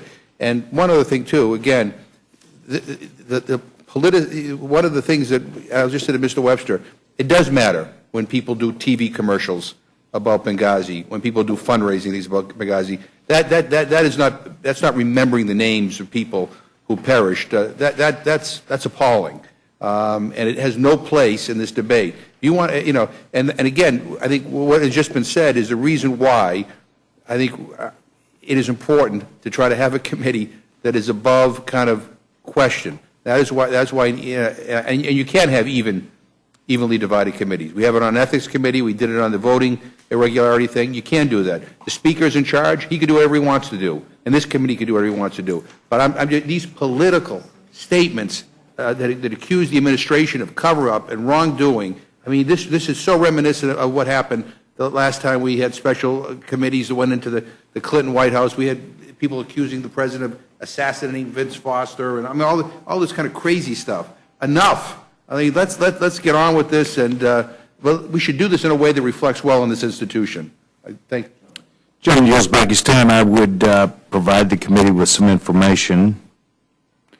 No select committee since 1990 has been composed of an equal split of members, except for the Select Committee on Voting Irregularities on August 2nd, 2007, which was created to investigate a potential misconduct by the Democrat majority. Go further back in 1987, when Congress investigated the Iran-Contra, 9 Democrats and 6 Republicans were appointed to that Select Committee. I now would look to the gentleman from Louisville, Texas, to seek recognition. The gentleman's recognized. I thank the chairman for the recognition. I thank the chairman for holding this hearing today. I've waited a long time for this. I think the information that we've already heard has been helpful. I hope it's been instructive to both sides. The president, of course, ran on a platform of transparency. The administration, unfortunately, values opacity in almost every endeavor. I didn't know Ambassador Stevens. I never had the opportunity to meet him. On September 12th of 2012 was the evening of the Ambassador's Ball. Chris Van Hollen and I are the co-chairs, the MS caucus co-chairs that are present at that ball every September. And it's a big deal. It's a big deal for the diplomatic corps here in Washington, D.C. I mean, they're dressed up in their finest clothes, and they go to one of the big hotels downtown, and they have what is supposed to be a festive affair. That night it was like a funeral. They had lost their best friend. It really hit home to me how this man was loved by his colleagues. And so when the president came forward and said, we will not waver in our commitment to see that justice is done for this terrible act, and make no mistake, justice will be done. Well, naively, I believed him. But here we are, 20 months later. Can anyone really say that justice has been done? Has anyone been questioned by our authorities as to their involvement in that massacre that night? I recommended shortly after that Ambassador's Ball that evening, I was so moved by the experience that we reconvened the 9/11 Commission, 9/11 Commission 2.0. There was an opportunity for perhaps to have what the minority is suggesting, made up of equal members. I got no traction with that suggestion, so I joined Frank Wolf early in 2013 with his select committee to investigate the events that occurred at Benghazi. You know, the history of select committees, Chairman Sessions just mentioned the Iran-Contra Select committee, 9 Democrats and 6 Republicans. Certainly there was a partisan bias in that committee. Hurricane Katrina, the select committee that Chairman Davis oversaw to investigate the failings of response for Hurricane Katrina, 11 Republicans, 9 Democrats. This Rules Committee actually created in 2007 the House Select Committee on Energy Independence and Global Climate Change. 9 Democrats, 6 Republicans. They actually ended up spending a total of $8 million. I don't know what we got for that investment. So there is a history of having select committees that do reflect the partisan makeup of the House. I don't know why it took so long to name this select committee, but I am so grateful that the process has been started. Last Friday, I felt as if a tremendous burden had been lifted off my shoulders because finally we were likely to get some answers. I'm not on any of the committees of jurisdiction that have held hearings. Chairman Ross Leighton was kind enough to let me attend one of her hearings at the Foreign Affairs Committee. I've used my position on the Rules Committee to ask for the access to transcripts from those hearings that have been held in Armed Services, Oversight and Government Reform. I've been generously permitted to review transcripts from a lot of those hearings. The Senate Intelligence Committee permitted me to review the unredacted report that they came out with in January of this year. And you get the sense from reading all of those transcripts that you come up to a point, but then you're blocked by jurisdictional limits or the limits of where your committee can go, or one committee is not talking to another committee. This was necessary to convene this select committee. It's like there were 5 fingers with no palm. There was no way to get a real grasp. So there was constraint by the jurisdiction, and there were boundaries. Now look, a lot has been said this afternoon about the political aspects involved. Let us not forget that there was a political narrative that came forward from the Democratic Convention in North Carolina that al-Qaeda leadership had been decimated, al-Qaeda is on the run. And unfortunately for them, a week later, we saw what happened in Benghazi, Libya, at our consulate. The administration has made an effort to keep that narrative from superseding what they had put forward, but the fact of the matter remains that the data has not been fully explored and that the committees of jurisdiction were blocked by the administration. Mr. Chairman, I'm grateful that you have convened this hearing. I'm grateful to the Speaker for the naming of the Select Committee, which will proceed after our vote here. And I look forward to their findings in the future, and I'll yield back. Gentleman yields back his time. I appreciate the committee for their indulgence today upon a process which I tried to describe at the beginning several hours ago, that we would allow every single member of the committee to be able to have their say. The chairman now be in receipt of a motion from the gentlewoman from North Carolina. Mr. Chairman, I move the committee report the resolution H. Res. 567 to the House with a favorable recommendation. Now heard the motion from the gentlewoman from North Carolina. Is there discussion or amendment? Yes, Mr. Chairman, I have an amendment. Gentlewoman from New York is recognized. Our amendment's based on a simple premise that the investigations and reports on the tragic attack in Benghazi produced by House committees so far have been highly partisan, and to get different results, we need a truly bipartisan committee. Toward that end, our amendment makes membership on the committee equally divided between Republicans and Democrats, guarantees minority sign-off on subpoenas and depositions, guarantees equal distribution of money, staffing, and other resources of the committee, requires the committee to establish written rules, specifically including the rules concerning how documents and other information may be obtained, used, or released, guarantees equal access to evidence and materials of the committee, provides for transparency of the committee's expenditures and budgeting, ensures that a quorum for taking testimony or receiving evidence and evidence includes at least one minority member, and finally ensures that the minority has a say in decisions about extending questioning and staff questioning of witnesses. We offer this in a bipartisan spirit, hoping that we can satisfy the persons in House of Representatives and in the country that we have done a thorough vetting of what happened in that tragic event in Benghazi. And we ask for a yes vote on the amendment.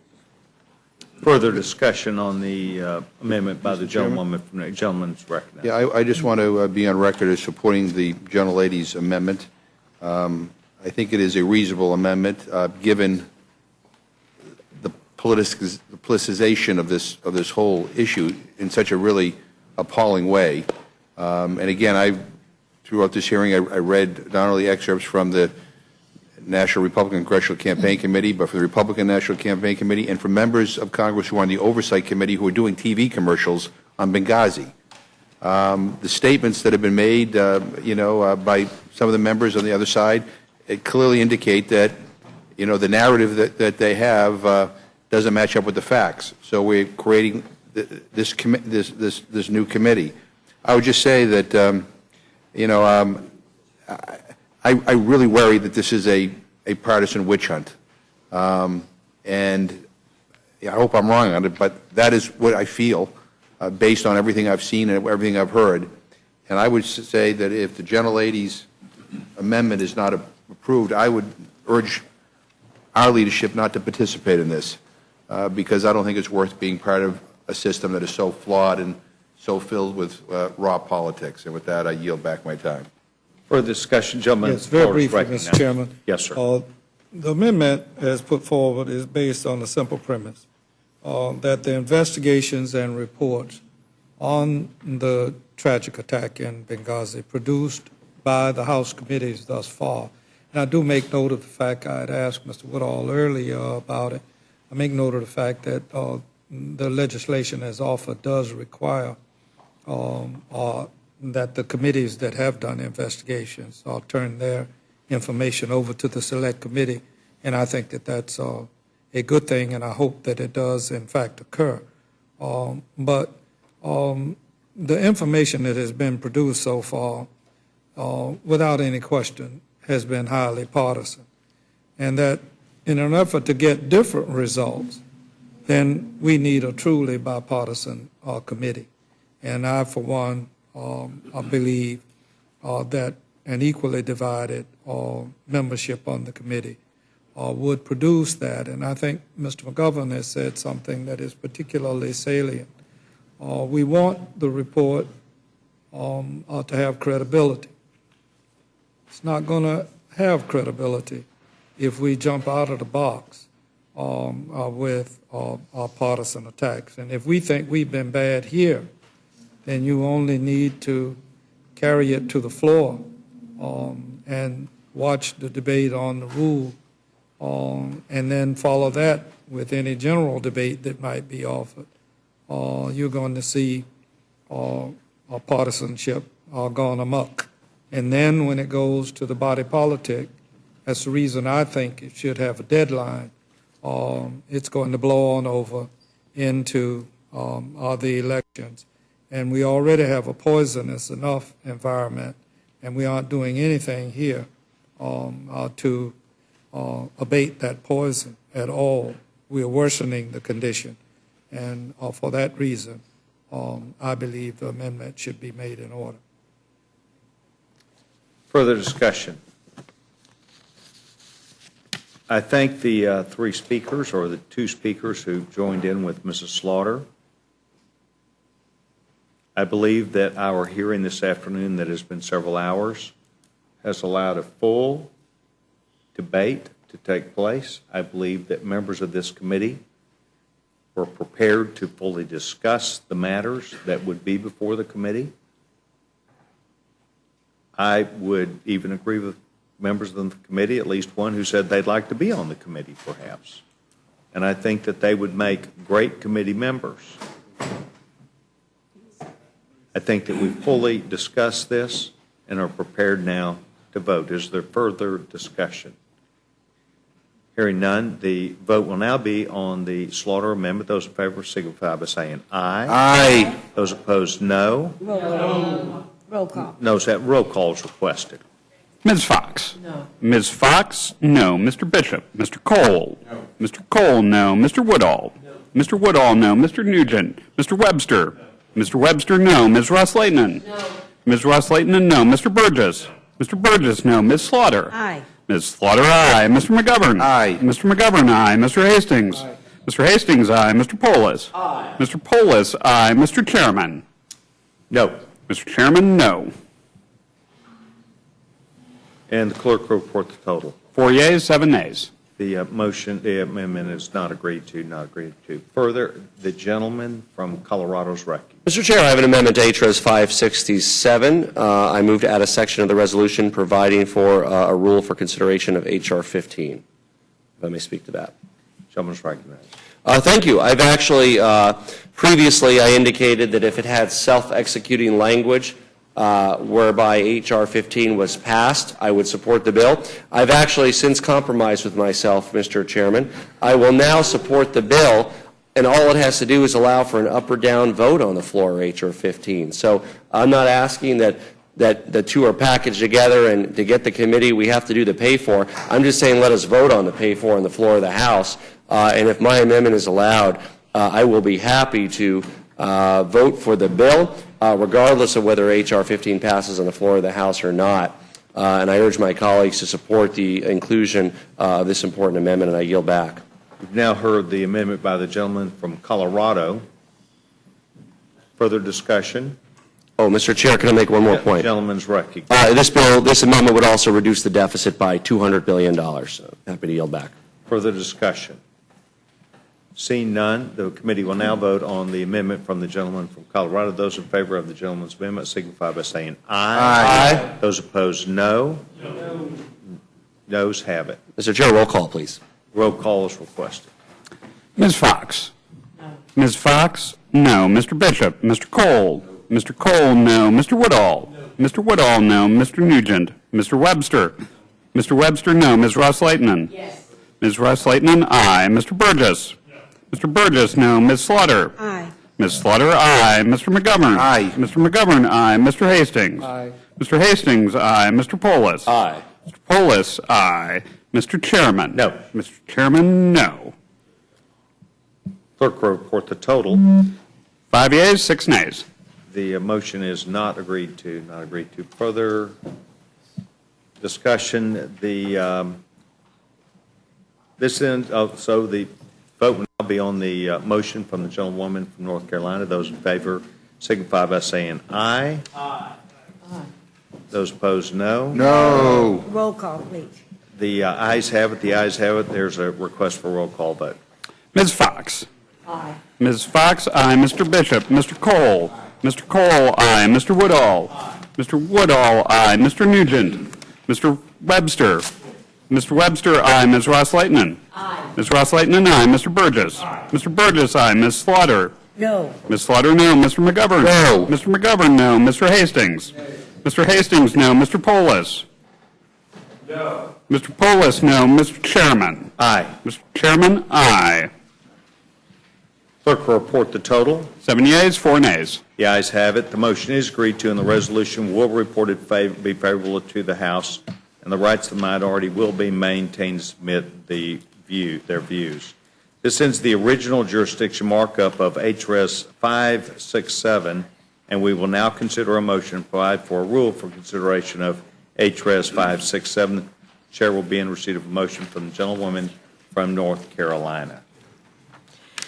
Mr. Chairman, I move the committee grant HRS 567, providing for the establishment of the Select Committee on the events surrounding the 2012 terrorist attack in Benghazi, a closed rule.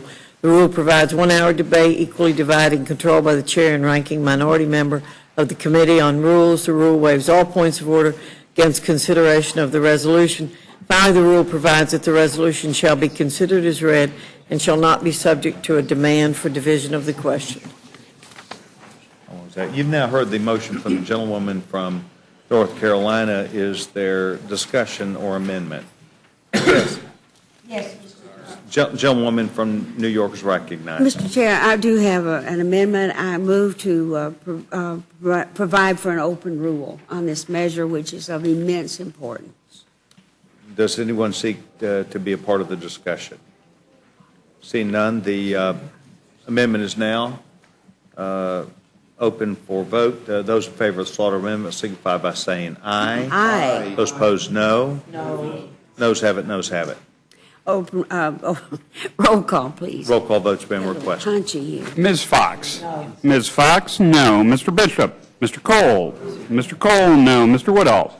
Mr. Woodall, no. Mr. Nugent? Mr. Webster? Mr. Webster, no. Ms. Ross-Lehtinen? No. Ms. Ross-Lehtinen, no. Mr. Burgess? Mr. Burgess, no. Ms. Slaughter? Aye. Ms. Slaughter, aye. Mr. McGovern? Aye. Mr. McGovern, aye. Mr. Hastings? Aye. Mr. Hastings, aye. Mr. Polis? Aye. Mr. Polis, aye. Mr. Chairman? No. Mr. Chairman, no. Clerk will report the total. 4 yeas, 7 nays. The Slaughter Amendment is not agreed to. Further amendment or discussion? Yes, Mr. Gentleman from Mr. Florida is Chairman, recognized. I move that we amend HRES 567 and allow for 3 hours of debate equally divided and controlled by the chair and ranking minority member of the Committee on Rules. And very briefly, Mr. Chairman, it took us that long here in this committee. And there are members who have equal sentiments on either side and equal passion on either side of this issue, that in light of the fact that we aren't going to have an open rule, we could at least allow for additional time for debate. Does anyone wish to be heard on this question? I would like to join Mr. Hastings in that. I think that's a very good idea because it's going to be terribly important that we give other members of the House the same opportunity we've had here today. Does anyone else wish to be heard? Yeah, I too want to support the Hastings Amendment. Again, as I complained at the beginning of this process that members of the minority were not consulted or brought into the formation of this committee. We now have a closed rule, so there's no opportunity for anybody to amend anything. I think the least we can do is to make sure that people have an opportunity to be able to speak their minds on the House floor. So I support the Hastings Amendment. Does anyone else wish to be heard? Mr. Chairman? Gentleman's recognized. Thank you. I can certainly understand the nature of the gentleman from Florida's request. My only question would be, does that solve anyone's problems? Does making that change win anyone's support for this bill? I mean, because trying to get to yes is, I think, where we all want to be, and I would just. Well, it would be easy for me if the gentleman would yield. Be happy to yield. It would be easy for me as the maker of the motion to say that if the motion is made in order, I'll do like Mr. Polis. I'll compromise with myself. You give us 3 hours debate, and I'll be in the minority, and I'll be a person that would support the measure, because you're going to pass it anyhow. You understand? I thank my friend. Does anyone else wish to be heard? I'm not a cheap date, so it doesn't do it. Doesn't do it for me. Mr. Chair, I'm still holding out for immigration reform myself. The chairman appreciates the motion, and the chairman believes that this committee has adequately dealt with questions and answers, and that we will be able to most expeditiously be able to work through not only the questions. I don't have one necessarily question that has been unresolved, and so I would encourage a no vote. Those in favor of the amendment by the gentleman, Judge Hastings from Florida, signify by saying aye. Aye. Aye. Those opposed, no. No. The noes have the noes. Roll call. Gentleman asked for a roll call vote. Ms. Fox? No. Ms. Fox, no. Mr. Bishop? Mr. Cole? Mr. Cole, no. Mr. Woodall? No. Mr. Woodall, no. Mr. Nugent? Mr. Webster? Mr. Webster, no. Ms. Ross-Lehtinen? No. Ms. Ross-Lehtinen, no. Mr. Burgess? Mr. Burgess, no. Ms. Slaughter? Aye. Ms. Slaughter, aye. Mr. McGovern? Aye. Mr. McGovern, aye. Mr. Hastings? Mr. Woodall, you hesitated. You almost had me there. Yeah, aye. Mr. Hastings, aye. Mr. Polis? Mr. Polis, aye. Mr. Chairman? No. Mr. Chairman, no. Clerk will report the total. 4 yeas, 7 nays. The amendment's not agreed to. Further amendment or discussion? Seeing none, the vote will now be on the motion from the gentlewoman from North Carolina, Vice Chairman of the committee. Those in favor signify by saying aye. Aye. Those opposed, no. No. The ayes have it. Gentlewoman seeks roll call vote. Ms. Fox? Ms. Fox, aye. Mr. Bishop? Mr. Cole? Mr. Cole, aye. Mr. Woodall? Mr. Woodall, aye. Mr. Nugent? Mr. Webster? Mr. Webster, aye. Ms. Ross-Lehtinen? Ms. Ross-Lehtinen, aye. Mr. Burgess? Mr. Burgess, aye. Ms. Slaughter? No. Ms. Slaughter, no. Mr. McGovern? No. Mr. McGovern, no. Mr. Hastings? No. Mr. Hastings, no. Mr. Polis? No. Polis, no. Mr. Chairman? Aye. Mr. Chairman, aye. Clerk will report the total. 7 yeas, 4 nays. The motion is agreed to. The motion is agreed to. I have news and bad news. Oh, I will be handling that. That's probably either the good or bad news. I will be handling this for the majority. And the gentlewoman from New York will be handling this. Now, I have some either good news or news. Yeah. Or bad news or news. We are not yet prepared to handle the rule on the bill that we handled over H.R. 10. So we're going to have to come back after the votes. We anticipate being ready very quickly. So, subject to the call of the chair, which I anticipate, I didn't say it was all good or bad. Subject to the call of the chair at the end of this last vote, and we will notify you as quickly as possible. The committee will be in recess to the subject call of the chair. The education of that. I know.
Testing, 1, 2, 3.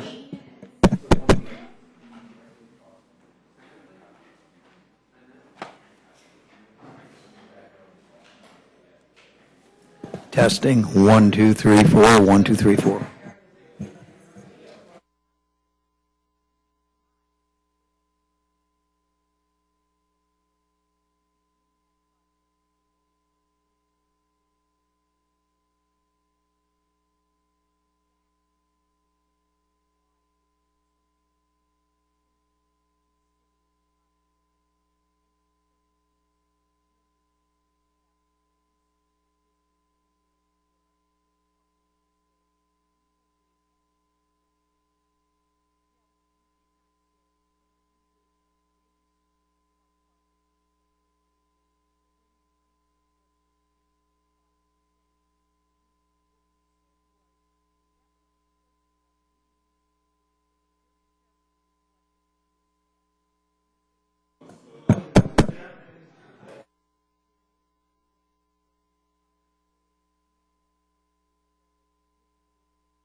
Committee will come to order. Thank you very much for rejoining us this evening at the Rules Committee. The chairman will be in receipt of a motion. Mr. Chairman, I move the committee grant H.R. 10 the success and opportunity through quality Charter Schools Act of Structured Rule. The rule provides 90 minutes of general debate, equally divided and controlled by the chair and ranking minority member of the Committee on Education and the Workforce. The rule waives all points of order against consideration of the bill. The rule makes an order as original text for the purpose of amendment, the amendment in the nature of a substitute recommended by the Committee on Education and the Workforce, now printed in the bill, and provides that it shall be considered as read. The rule waives all points of order against the amendment in the nature of a substitute. The rule makes an order only those further amendments printed in Part A of the Rules Committee report.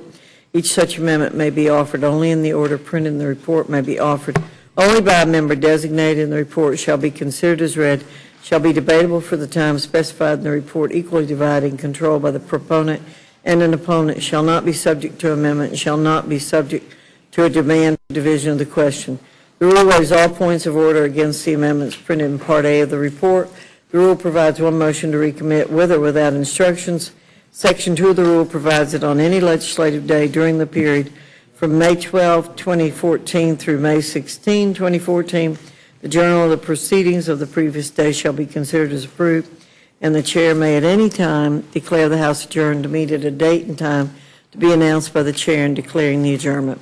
Section 3 of the rule provides that the Speaker may appoint members to perform the duties of the chair for the duration of the period addressed by Section 2. Section 4 of the rule provides that it shall be in order at any time in the legislative day of May 8, 2014 for the Speaker to entertain motions that the House suspend the rules relating to H.R. 4366, the Strengthening Education Through Research Act. Section 5 of the rule provides that the Committee on Appropriations may at any time before 5 p.m. on Thursday, May 15, 2014, file privilege reports to accompany measures making appropriations for the fiscal year ending September 30, 2015.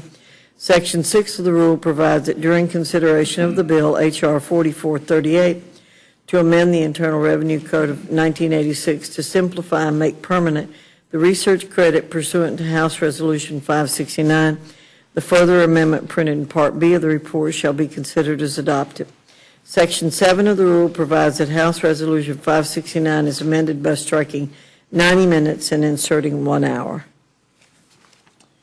You now heard the motion from the gentlewoman from North Carolina, and I would like to up front thank the minority, the Democrats, for pointing out an error that was contained in H.R. 4438, the R&D tax credit bill that was considered earlier in the week. Secondly, I'd like to thank you for giving us time to fix it properly. And I know that this was a delay of quite some time. And Mr. McGovern, Mr. Hastings, I would like to thank you and your staffs who have stuck around and allowed us to fix that after discovering it, and thank you very much. I personally thank you for that. The quality of this committee's work is not at issue. The ability to get it right, measure a couple times and solve once was the answer, and we appreciate your help doing that. You've now heard the motion from the gentlewoman from North Carolina. Sir, further discussion or amendment? Gentleman's recognized. Well, thank you, Mr. Chairman. I appreciate your words, and I know everybody's working very hard. I don't think you quite corrected the problem. The problem that existed before we came to rules tonight was basically that because the R&D tax cuts were going to add to the deficit, that and it wasn't exempt from PAYGO, that automatic sequestration would have gone into effect, and it would have disproportionately impacted Medicare, student loans, and a whole bunch of other things. So you've basically kind of waived that, but now we just add to the deficit. So fixing this properly would have been to find an offset, but it is what it is. And I've got a let me yield to my colleague, Mr. Hastings. Thank you very much, Mr. Chairman. Left out of the reading of the rule by the distinguished gentlelady from North Carolina, she read everything that is required, but there's another part of it that I think should be placed in the record, and that's Part B, the text of the amendment to H.R. 4438 proposed to be considered as adopted. But it says, Section 3, PAYGO scorecard.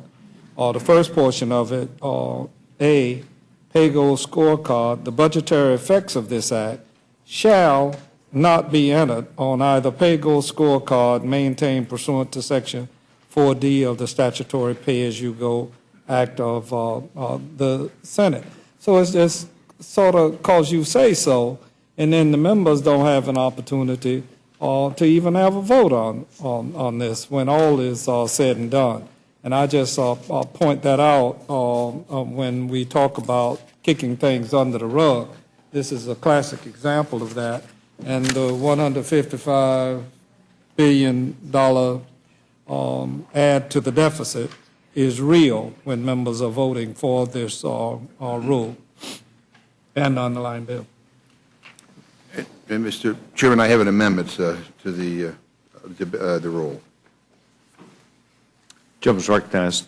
I have an amendment to rule. I move that the committee grant H.R. 10 an open rule so that all members have the opportunity to offer amendments to these bills on the floor. I mean, my understanding is that 18 germane amendments were blocked, and you know, I think that's unfortunate, but I'd like to ask for an open rule. The gentleman is asking for an open rule. Is there any discussion by the committee? Seeing none, the vote will now be on the Montgomery amendment. Those for the amendment signify by saying aye. Aye. Those opposed, no. Noes have it, noes have it. Mr. Chairman? Yes, sir. I ask unanimous consent that to submit for the record the ranking member Levin and ranking member Van Hollen's dear colleague letter for the record. And I'd like to lift in argument for it what they say in the second paragraph. When the rule governing this legislation was passed at the House Rules Committee, Republicans failed to turn off the statutory pay-go trigger. Statutory pay-go triggers automatic cuts to a number of programs if Congress fails to offset our revenue losses from tax cuts, adding to the deficit. Medicare will bear the largest cut, but student loans, job training for trade-affected workers, help for abused and neglected children, and other important investments will be cut. Unfortunately, this comes as no surprise. The House Republican agenda has been to cut taxes at the expense of everything and everyone else, working families, education, and seniors. We support extending the R&D tax credit, but we think the cost should be offset by eliminating wasteful, unproductive tax breaks to big oil and special interests, not cutting Medicare, education, and investments in children and our economy. And I ask unanimous consent to that objection will be entered into the record. Thank you, Mr. Chairman. Mr. Chairman, gentleman from Massachusetts. I have another amendment. I have an amendment to the rule. I move the committee make in order and give the necessary waivers for amendments numbered 6, 7, 10, 11, 13, 19, 21, and 24 to H.R. 10 by Representatives Grijalva, Tierney, Wilson, Langevin, Capter, Reichert, and Meeks.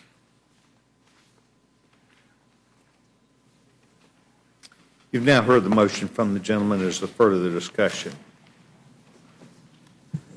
The gentleman's recognized. Mr. Chairman, the gentleman mentioned amendment number 12. Is amendment number 12 not in order currently?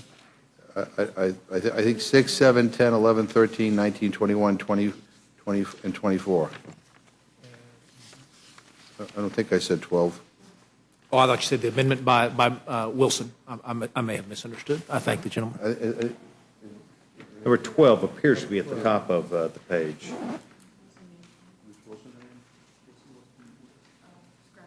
I'm sorry, scratch Wilson.